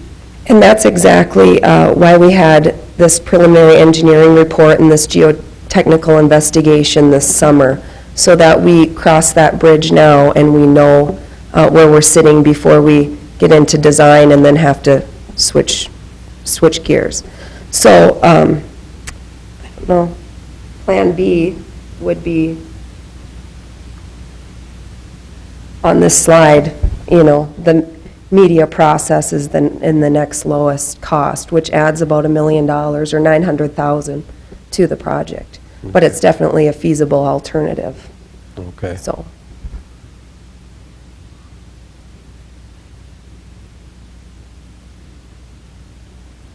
Any other questions before or you One- can have later too. but- I do have another question. Yeah. If the media process is the process that we would have to go with, is that phase, are you able to phase that as you were the rapid infiltration basins, or was that a one-period construction? Well, the upgrades to the aeration pond may buy you some time on that ammonia issue. If you have more time with aeration up front, you may get some more ammonia reduction. The problem, there's a lot of factors that go into that ammonia limit. It's pH, it's flow in the river, it's what your existing ammonia is, and so there's a lot of variables that you put together and calculate what your ammonia limit is, and it changes based on all those variables from day to day. So, to date, Skip's been able to, store longer and wait till more favorable conditions occur before he discharges to meet that limit. But as we were saying, as time goes on and your storage, is less and you're under more of a pressure to discharge, that's why we felt that something was needed as a reliable treatment. And could it get you a few years? Could he keep doing what he is doing now? I would think he'd say yes, he can. But, so I think that would be something you could phase, just with being able to store and those types of things. That makes sense. A little complicated for the questions, sorry. By phasing, though, it's likely that the total project cost would grow because of, multiple mobilization efforts by the Yep. contractors, plus as you go out in time, costs are, generally escalate, so the total cost of the project would likely be somewhat higher than the roughly $9 million Right. that you were showing there. Can you hazard to guess a percentage that we might end up spending more? Well, usually we say 5% per year. It's been, sometimes more than that in the recent history with some, gas prices, steel prices, things like that have Yeah. been going up. We say increasing 5% per year. Mobilization, definitely, it's usually, say, 7% of a total cost. Some of those numbers you'd carry over with bonds and insurance, and that's just directly on project costs. But so that's approximately. The other thing, no one has a crystal ball to know exactly what year you can pinpoint when that growth in Dickinson is going to trigger that phase 2. But I know the growth projections are looking pretty high in the next few years. And it could very well be that, when you're under construction, you're going to have to bid out the next project because that day is here. So, you could be under construction for 5 straight years, depending on, when that milestone is reached, so. Well, there's no question, right now, there's a lot of development interest in Dickinson, so I know we're going to be adding more to our system in terms of discharge. Right. Well, I know you're dying to get Mr. Berg up here. He's going to yank me off with the hook pretty soon, so. Thank you. The one thing I'll add on the phased options, when we first look at this and we correlated those phases to population, the separator between Phase 1 and Phase 2 was 22,400 people. Phase 1 got us to that point. Phase 2 was past that threshold. So, with that. And Mr. Berg, just to clarify, based on the amount of affluent that we are treating now, your estimate of our population is between 18 and 18.5? Is that? I don't remember that number off the top of my head. I'd have to go back and look at the tech memo. We'll check. While she's checking, just to clarify also on the phasing, is that 5% applied to the total project or to the, only to the amount that's not completed in Phase 1? 5% would be a construction cost per year. So materials increase. I don't know that I understand your question. If we constructed Phase 1 and we expect a 5% increase per year, my assumption is that it's only on the piece that's non-completed. Correct. Not on the total project. Correct, yeah.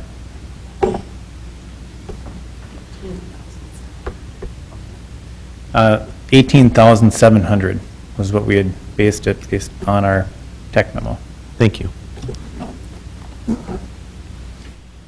And what you said was the second phase would be required when we cross the 22,000 threshold? Yes, Okay. yeah.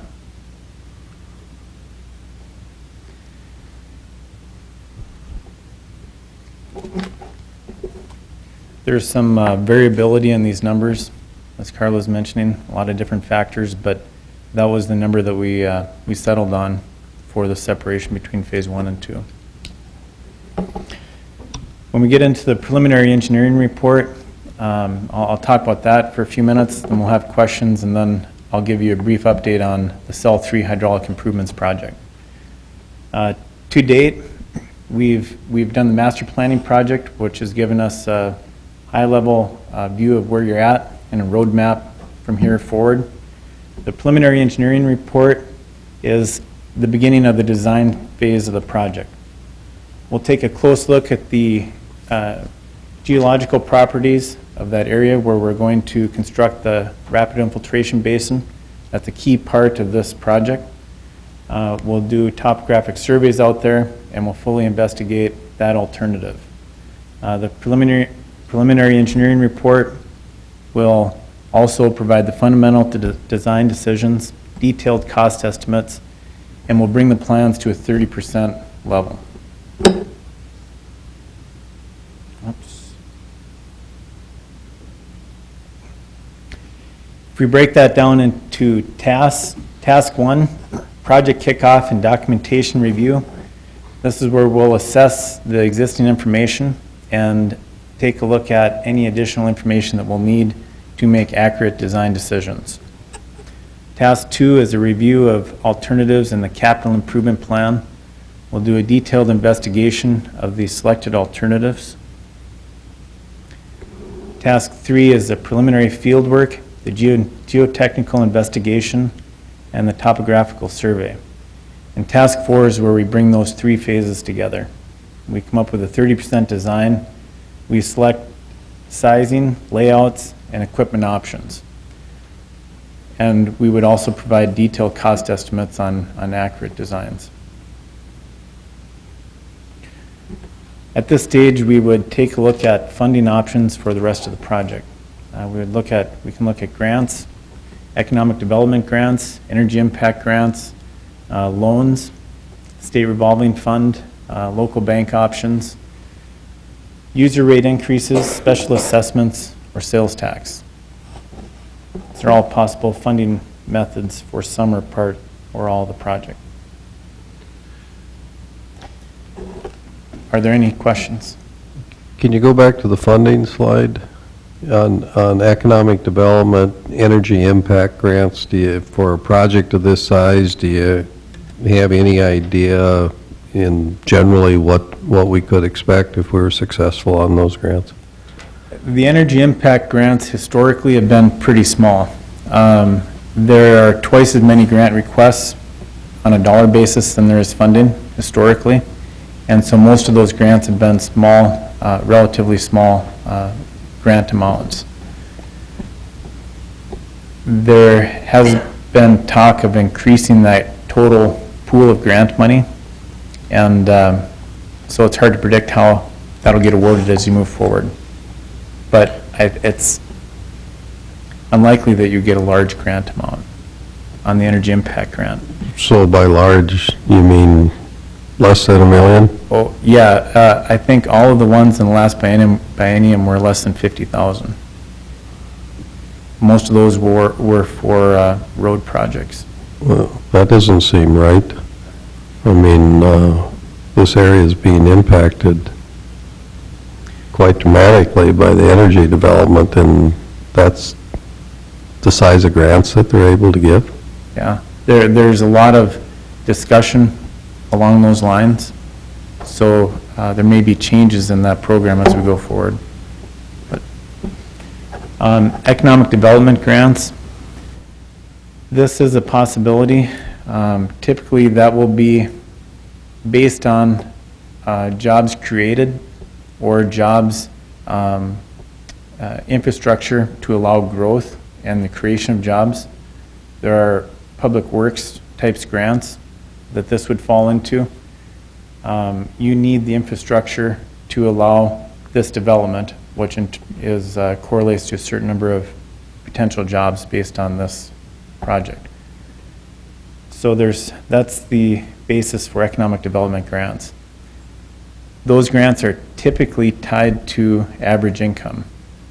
We did take a quick look at the incomes and compared to national averages. It would go by the last census, so the year 2000 census, and Dickinson would be eligible for some level of grant funding there. Now, that all goes through the grant process, but it's worth applying for. Typically, what kind of ballpark range are we looking at there for size of grants? Those grants can range from 95% funding to 5% funding. It's based on the number of jobs created. If you've had jobs impacts based on natural disasters, that helps.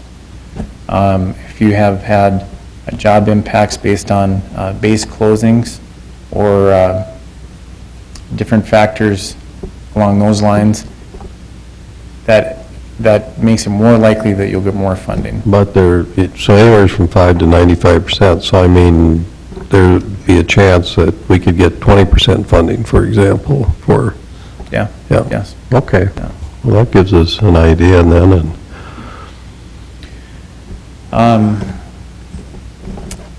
and then that North Dakota Clean Water State revolving fund, typically, what kind of interest rate do they ask for there? Typically, it's 3.5%. That's what it's been the last 3 or 4 years. Okay. All right.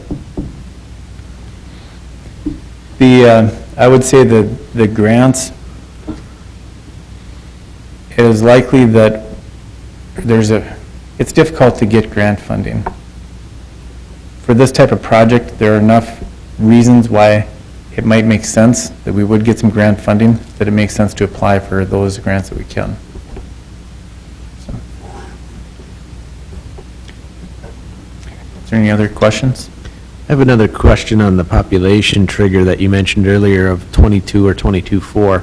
I'm assuming that you factored in with the addition of 3,000 or 3,500 people that's going to bring with it other businesses and things to support that population increase.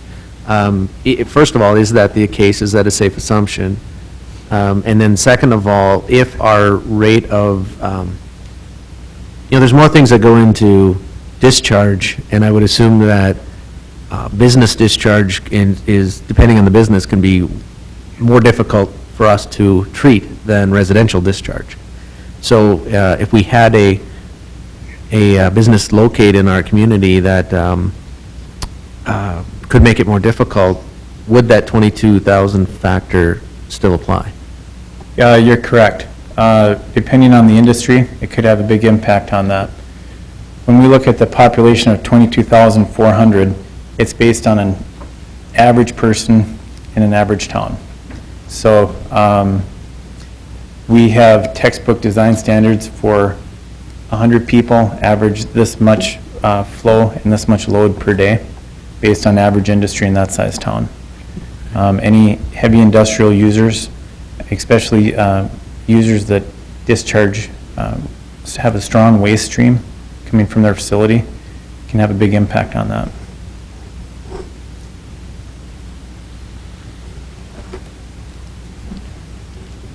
Is there any other questions? Okay, well, thank you. Thank you, Mr. Berg. The Cell 3 hydraulic improvement project, I'll give you just a brief update on this.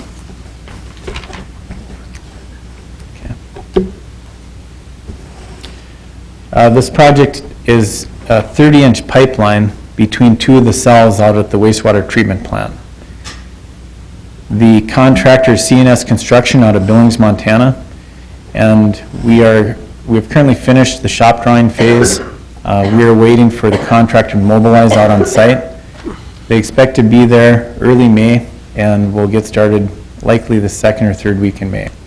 They'll start on the outside, the ends of this pipeline, working in both cells, and work towards the Hart River crossing. There is a restriction from the Corps of Engineers that we can't work within the Hart River from April 15th to June 1st, the spawning season.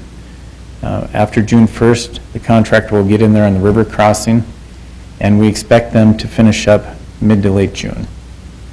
Now, the contract calls for substantial completion in the fall, so there's a lot of flexibility there. But as of right now, that is the plan going forward. Are there any questions on the hydraulic improvements project?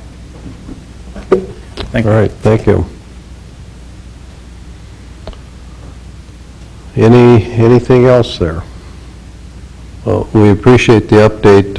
It's certainly an important project, potential project for Dickinson, with the project that we've already started, and then with the possibility of this major wastewater project that, in round numbers, this totals almost $10 million. So it's a big deal for us. It'd make it a lot easier if we could get 95% grant funding, so. But, okay. Well, we appreciate your report. And I know Mr. Kessel has scheduled a budget meeting for us here in April.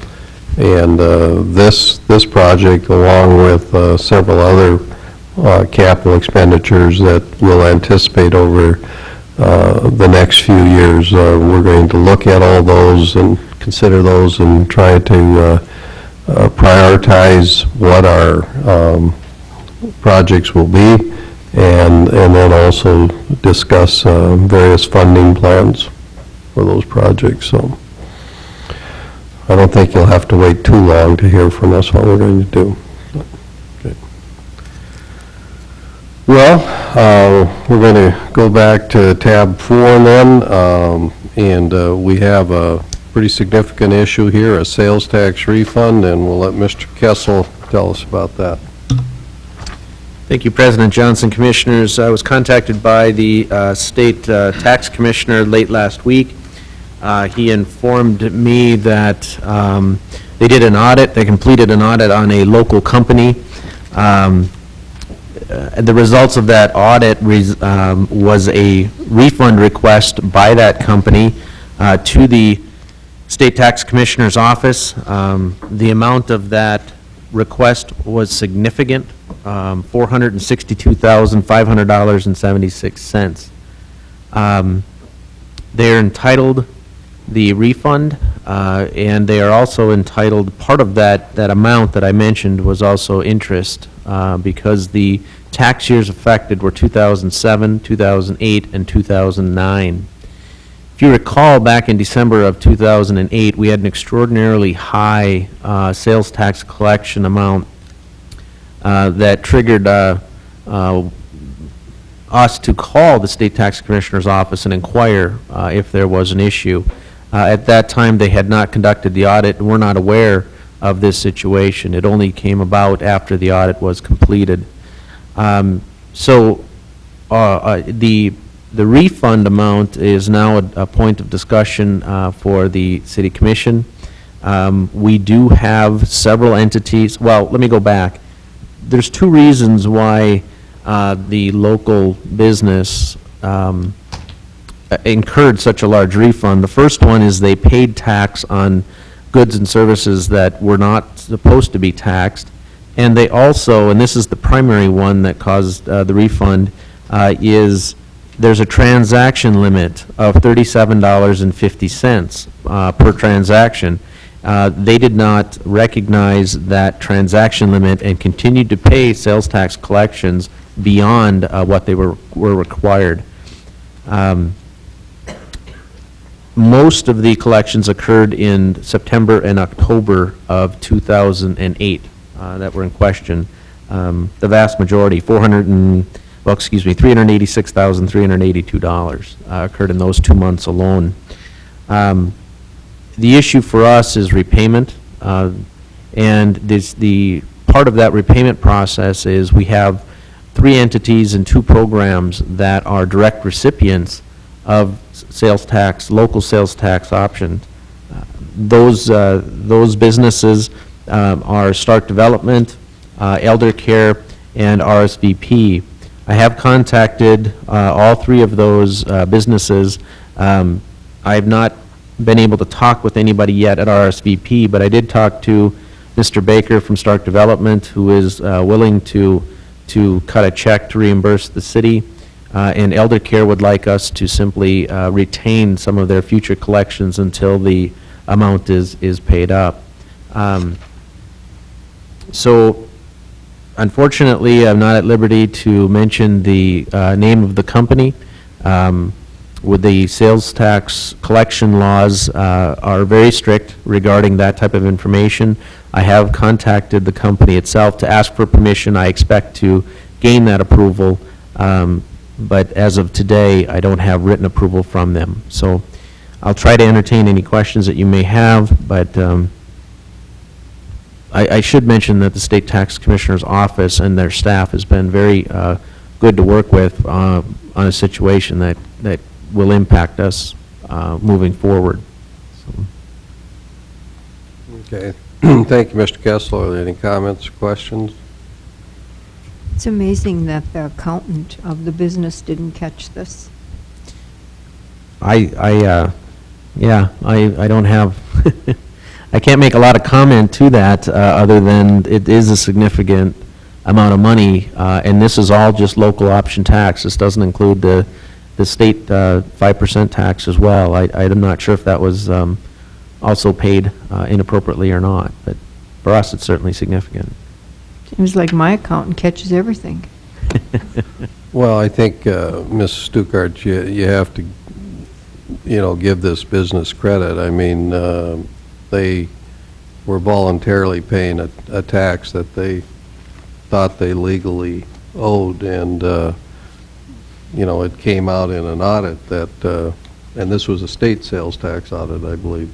That's correct. It came out in a state sales tax audit that they had overpaid. And when it comes to tax laws, when you consider the federal laws, the state laws, the local, county, and municipal tax laws, it gets to be fairly complex. So I'm sure they were happy that the error was caught. Our city is in good financial condition. Even, we received that money in December. I guess we actually received it in January of '09. It was considered our December '08 collections, but, we believed that something was amiss there, and I think Mrs. Johnson made at least 2, if not 3, phone calls back to the state tax department, essentially saying, "Are you sure?" To the credit of the city, we haven't spent that money, and I know Mr. Kessel and I discussed this topic when he informed me of his call with the State Tax Commissioner's Office. We felt the best thing to do is just to write the state a check. We have sufficient balances in the 2 sales tax funds that are impacted here, our 1% fund and our 0.5% fund, but so the monies are there, they legally belong to someone else and not us, and I think we should just return them promptly. Do we need to make a motion, or? I don't know that we do. Nope. It's an administrative thing. I'm not aware of any, I'll ask Attorney Colling, but I don't believe we need a, No, I believe it's handled administratively, and as long as the commission is approving of that, you don't need to make a motion to change that action. Yeah, I think the state would have been willing to discuss with us just holding back future payments if we had already spent that money, but since we hadn't, we should just return it to the state. I agree, it's not our money. Not our, It was nice to have it. yeah, we thought it was ours for a while, but it's not. I guess the one question that could be raised is how to efficiently deal with the other entities that have received a percentage of our sales tax collections. As I've stated, they are willing, at least the two of the three that I've spoke with, to pay that back rather immediately. So if that's the approved direction of the commission, I'll continue those discussions. I think you should just kind of work it out with them the same way the state tax commissioner was willing to work it out with you. And, I know Mrs. Johnson will make the appropriate entries so that this money gets allocated from the correct sales tax accounts, and the monies that we receive back get allocated back to the correct sales tax accounts. But I guess, in terms of our historical records, I would like to see 2008 receipts adjusted downward to reflect this amount. I guess it'd be like Roger Maris, you're going to have to put an asterisk by it and explain what happened, but 2008 was obviously overstated. If we take this out of 2010, then it'll be obviously understated, and that doesn't really help us in terms of trying to look at trends and figure out what our trends are. So I'm glad you brought that up, President Johnson, because that was one of my concerns with this process is our 2008 numbers were extraordinary, and our 2009 numbers didn't equal our 2008 sales tax collection numbers. So my concern with a repayment in 2010 is that we would show a trend of declining sales tax collections for 2 consecutive years. And when businesses choose to locate, that is a figure they look at, in addition to taxable sales. I don't think that the State Tax Commissioner's Office is going to restate any of the historical data that is out there, but for us, I think it is important that we make that adjustment that you just recommended so that it doesn't appear that we have 2 years of declining sales tax collections. Well, these are internal reports only, so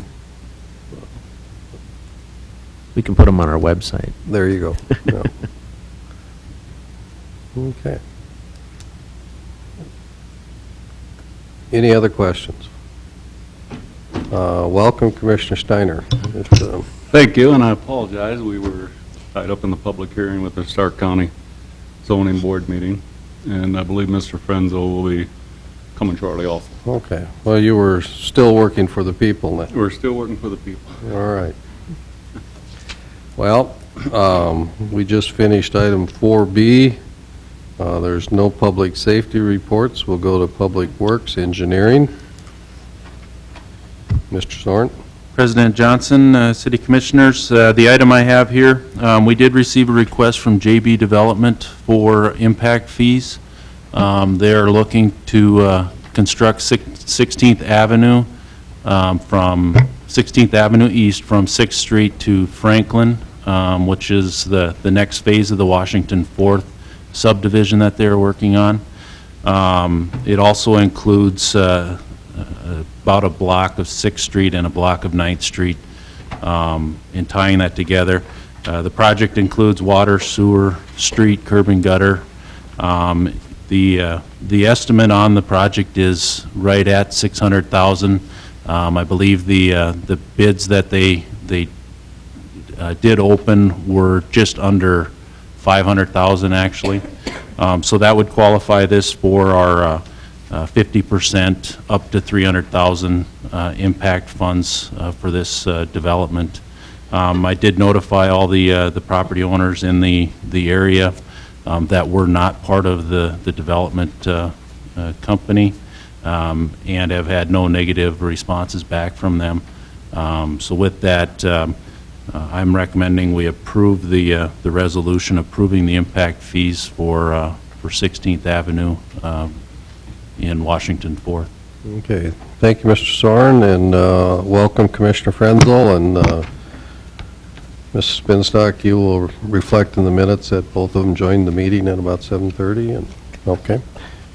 You've heard Engineer Soren's report and recommendation. Are there any comments or questions?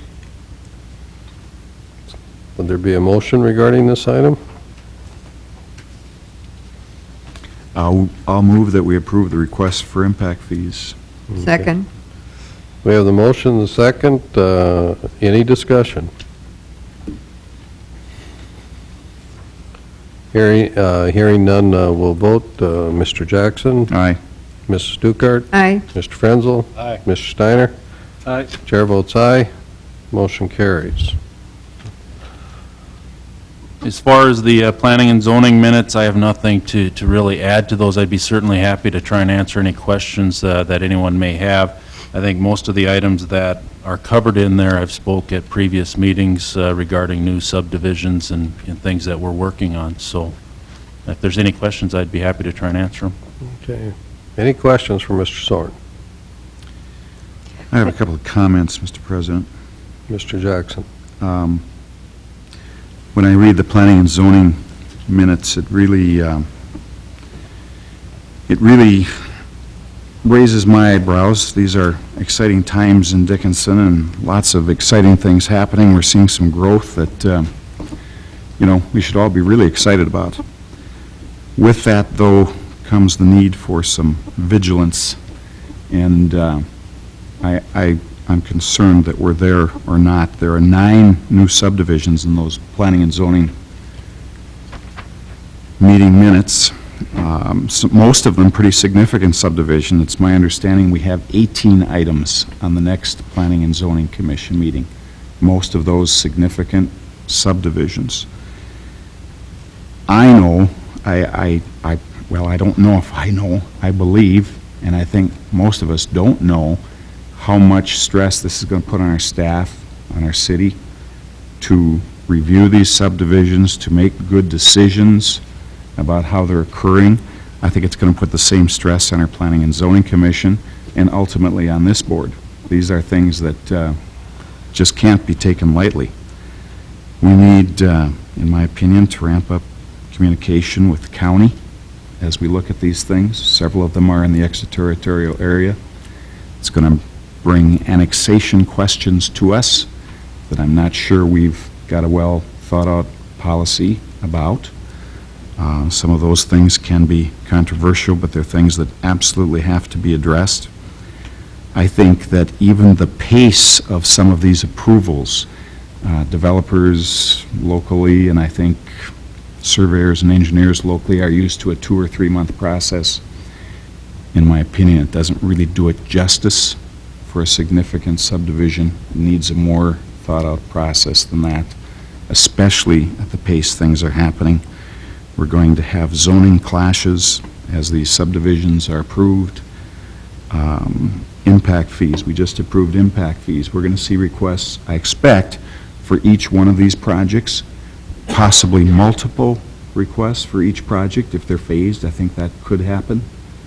So impact fees are something that perhaps we need to project a little bit and try to see what's going to happen in the next 12 months. There are just so many things that I think are upon us with land use, with zoning, with planning of subdivisions, that, staff has to speak up. I can't imagine that Mr. Soren in his office isn't to a point of being very busy, if not overwhelmed, with all these questions. The detailed considerations during the review process are voluminous. They are absolutely voluminous. So I make those statements maybe as observation. I don't have an answer to the issue. I do think perhaps that some joint communication between this board, our Planning and Zoning Board, and the two county boards might be in order to talk about concepts, to talk about principle in regard to some of these things. We have a lot happening. Thank you, Mr. Jackson. We do have a lot happening. Mr. Soren, I suspect your office is very busy. Are you getting to the point where you're starting to feel stressed and overwhelmed as an office? Yeah, I would say this last month, or this coming month, with the things we're starting to see is certainly a shock. Last month, when we had the 9 issues that are reflected in the minutes, that was taxing. Fortunately, there was a couple of those that weren't too difficult to look at, and we're continuing to review those. But some of the things we're starting to see and that we're being hit with are definitely taxing the office to a point that it's becoming very difficult to cover all the angles that we need to do.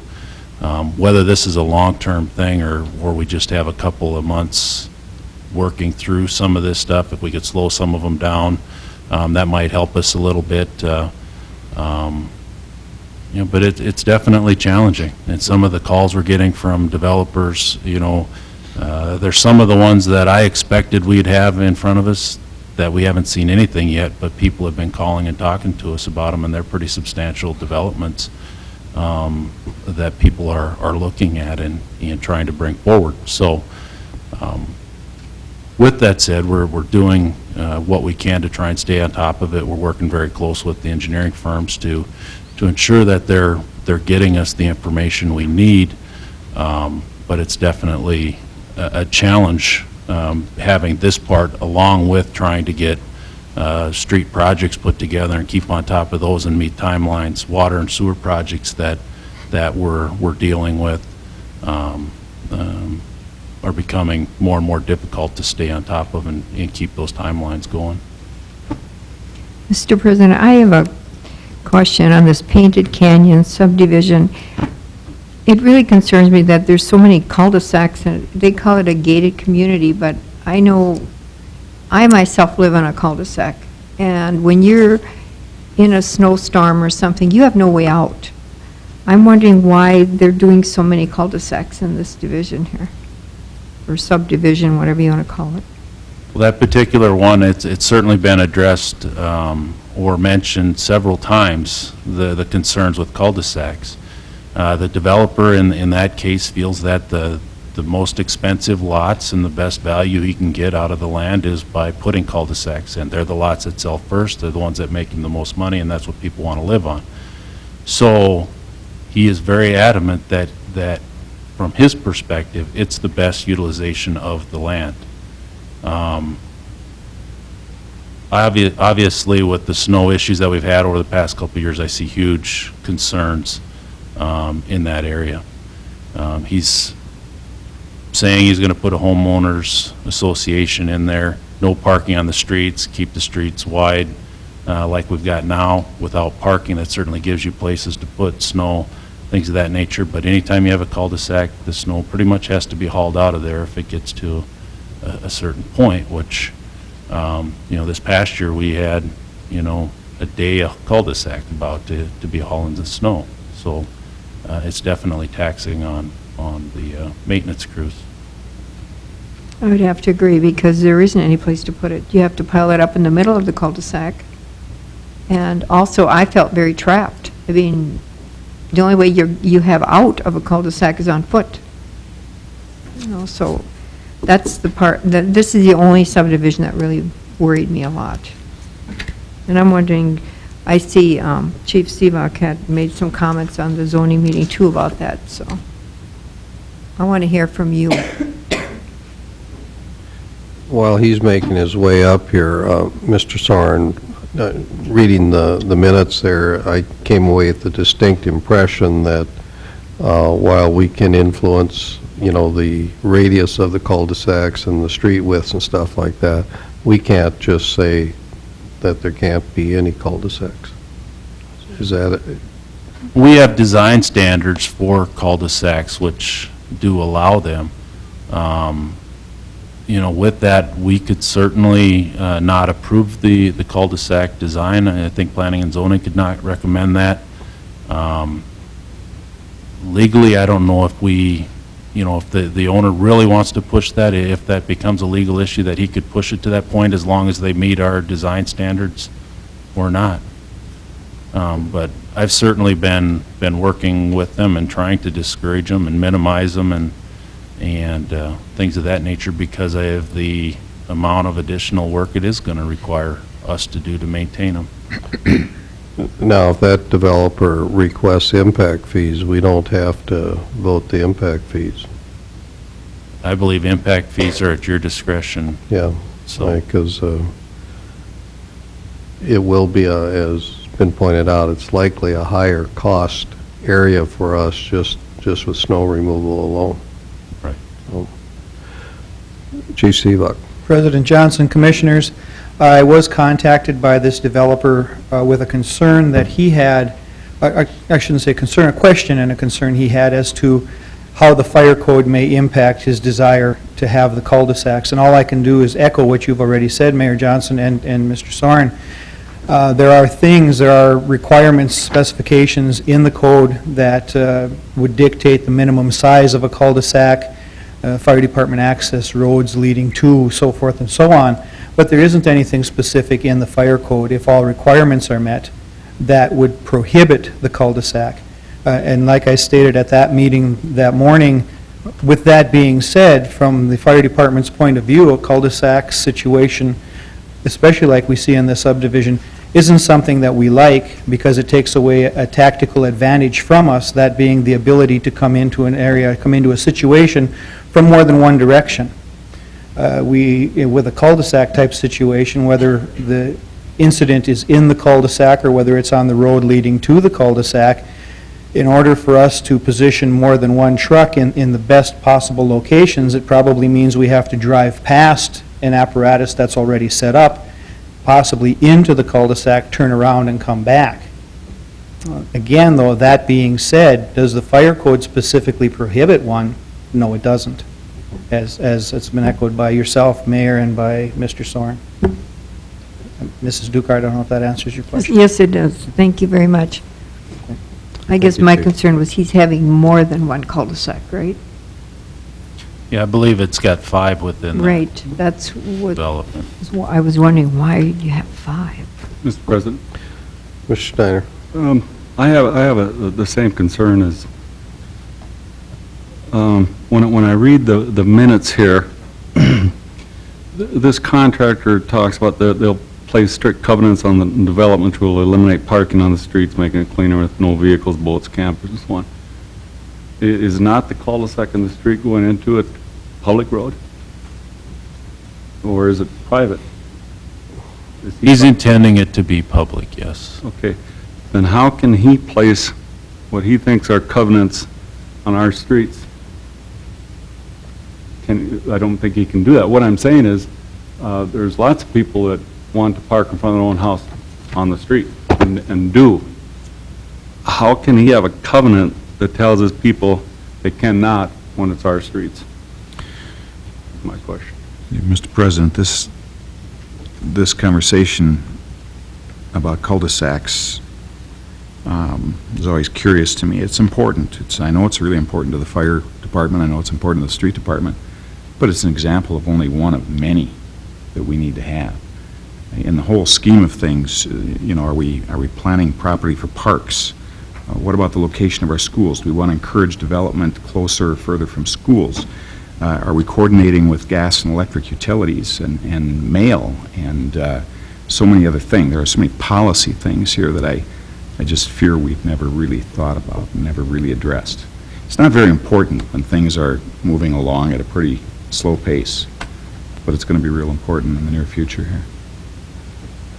But my concern is that this has been voted on to approve the preliminary plat, and yet this is in writing here, and if he's going to be telling his people that want to build there and so on that they cannot do that, at some point in time, someone's going to park there, and then there's going to be some discussions.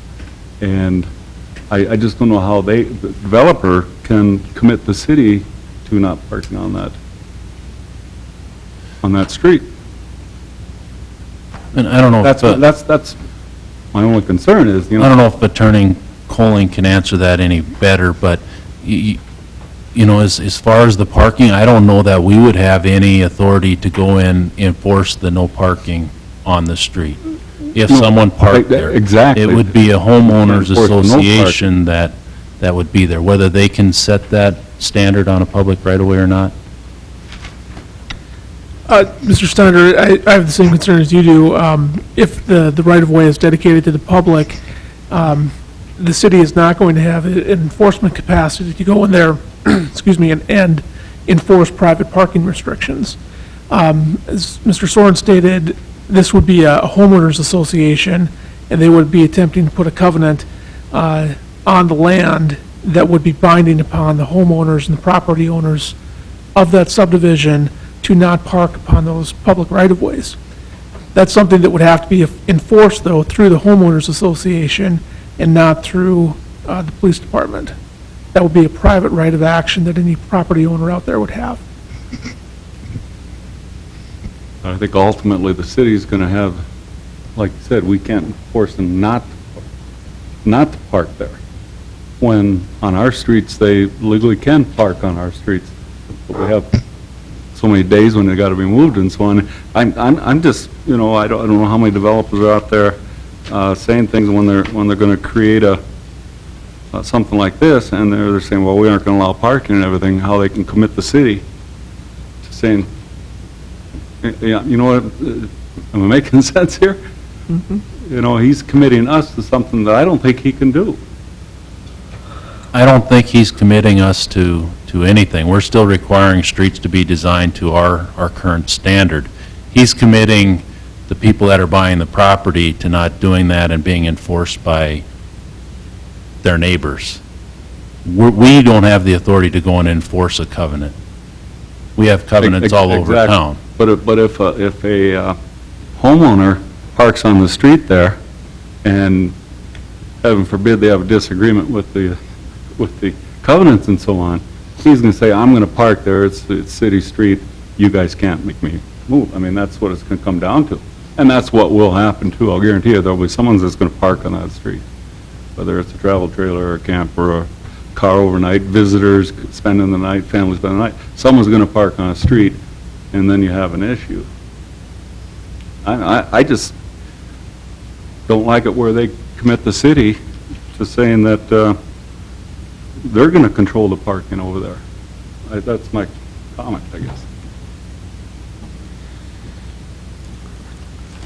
Thank you, Mr. Steiner. I'm sure Mr. Soren will take your comments and Mr. Colling's comments into consideration, along with Mr. Jackson's concerns. Other comments and questions on the zoning commission meeting minutes?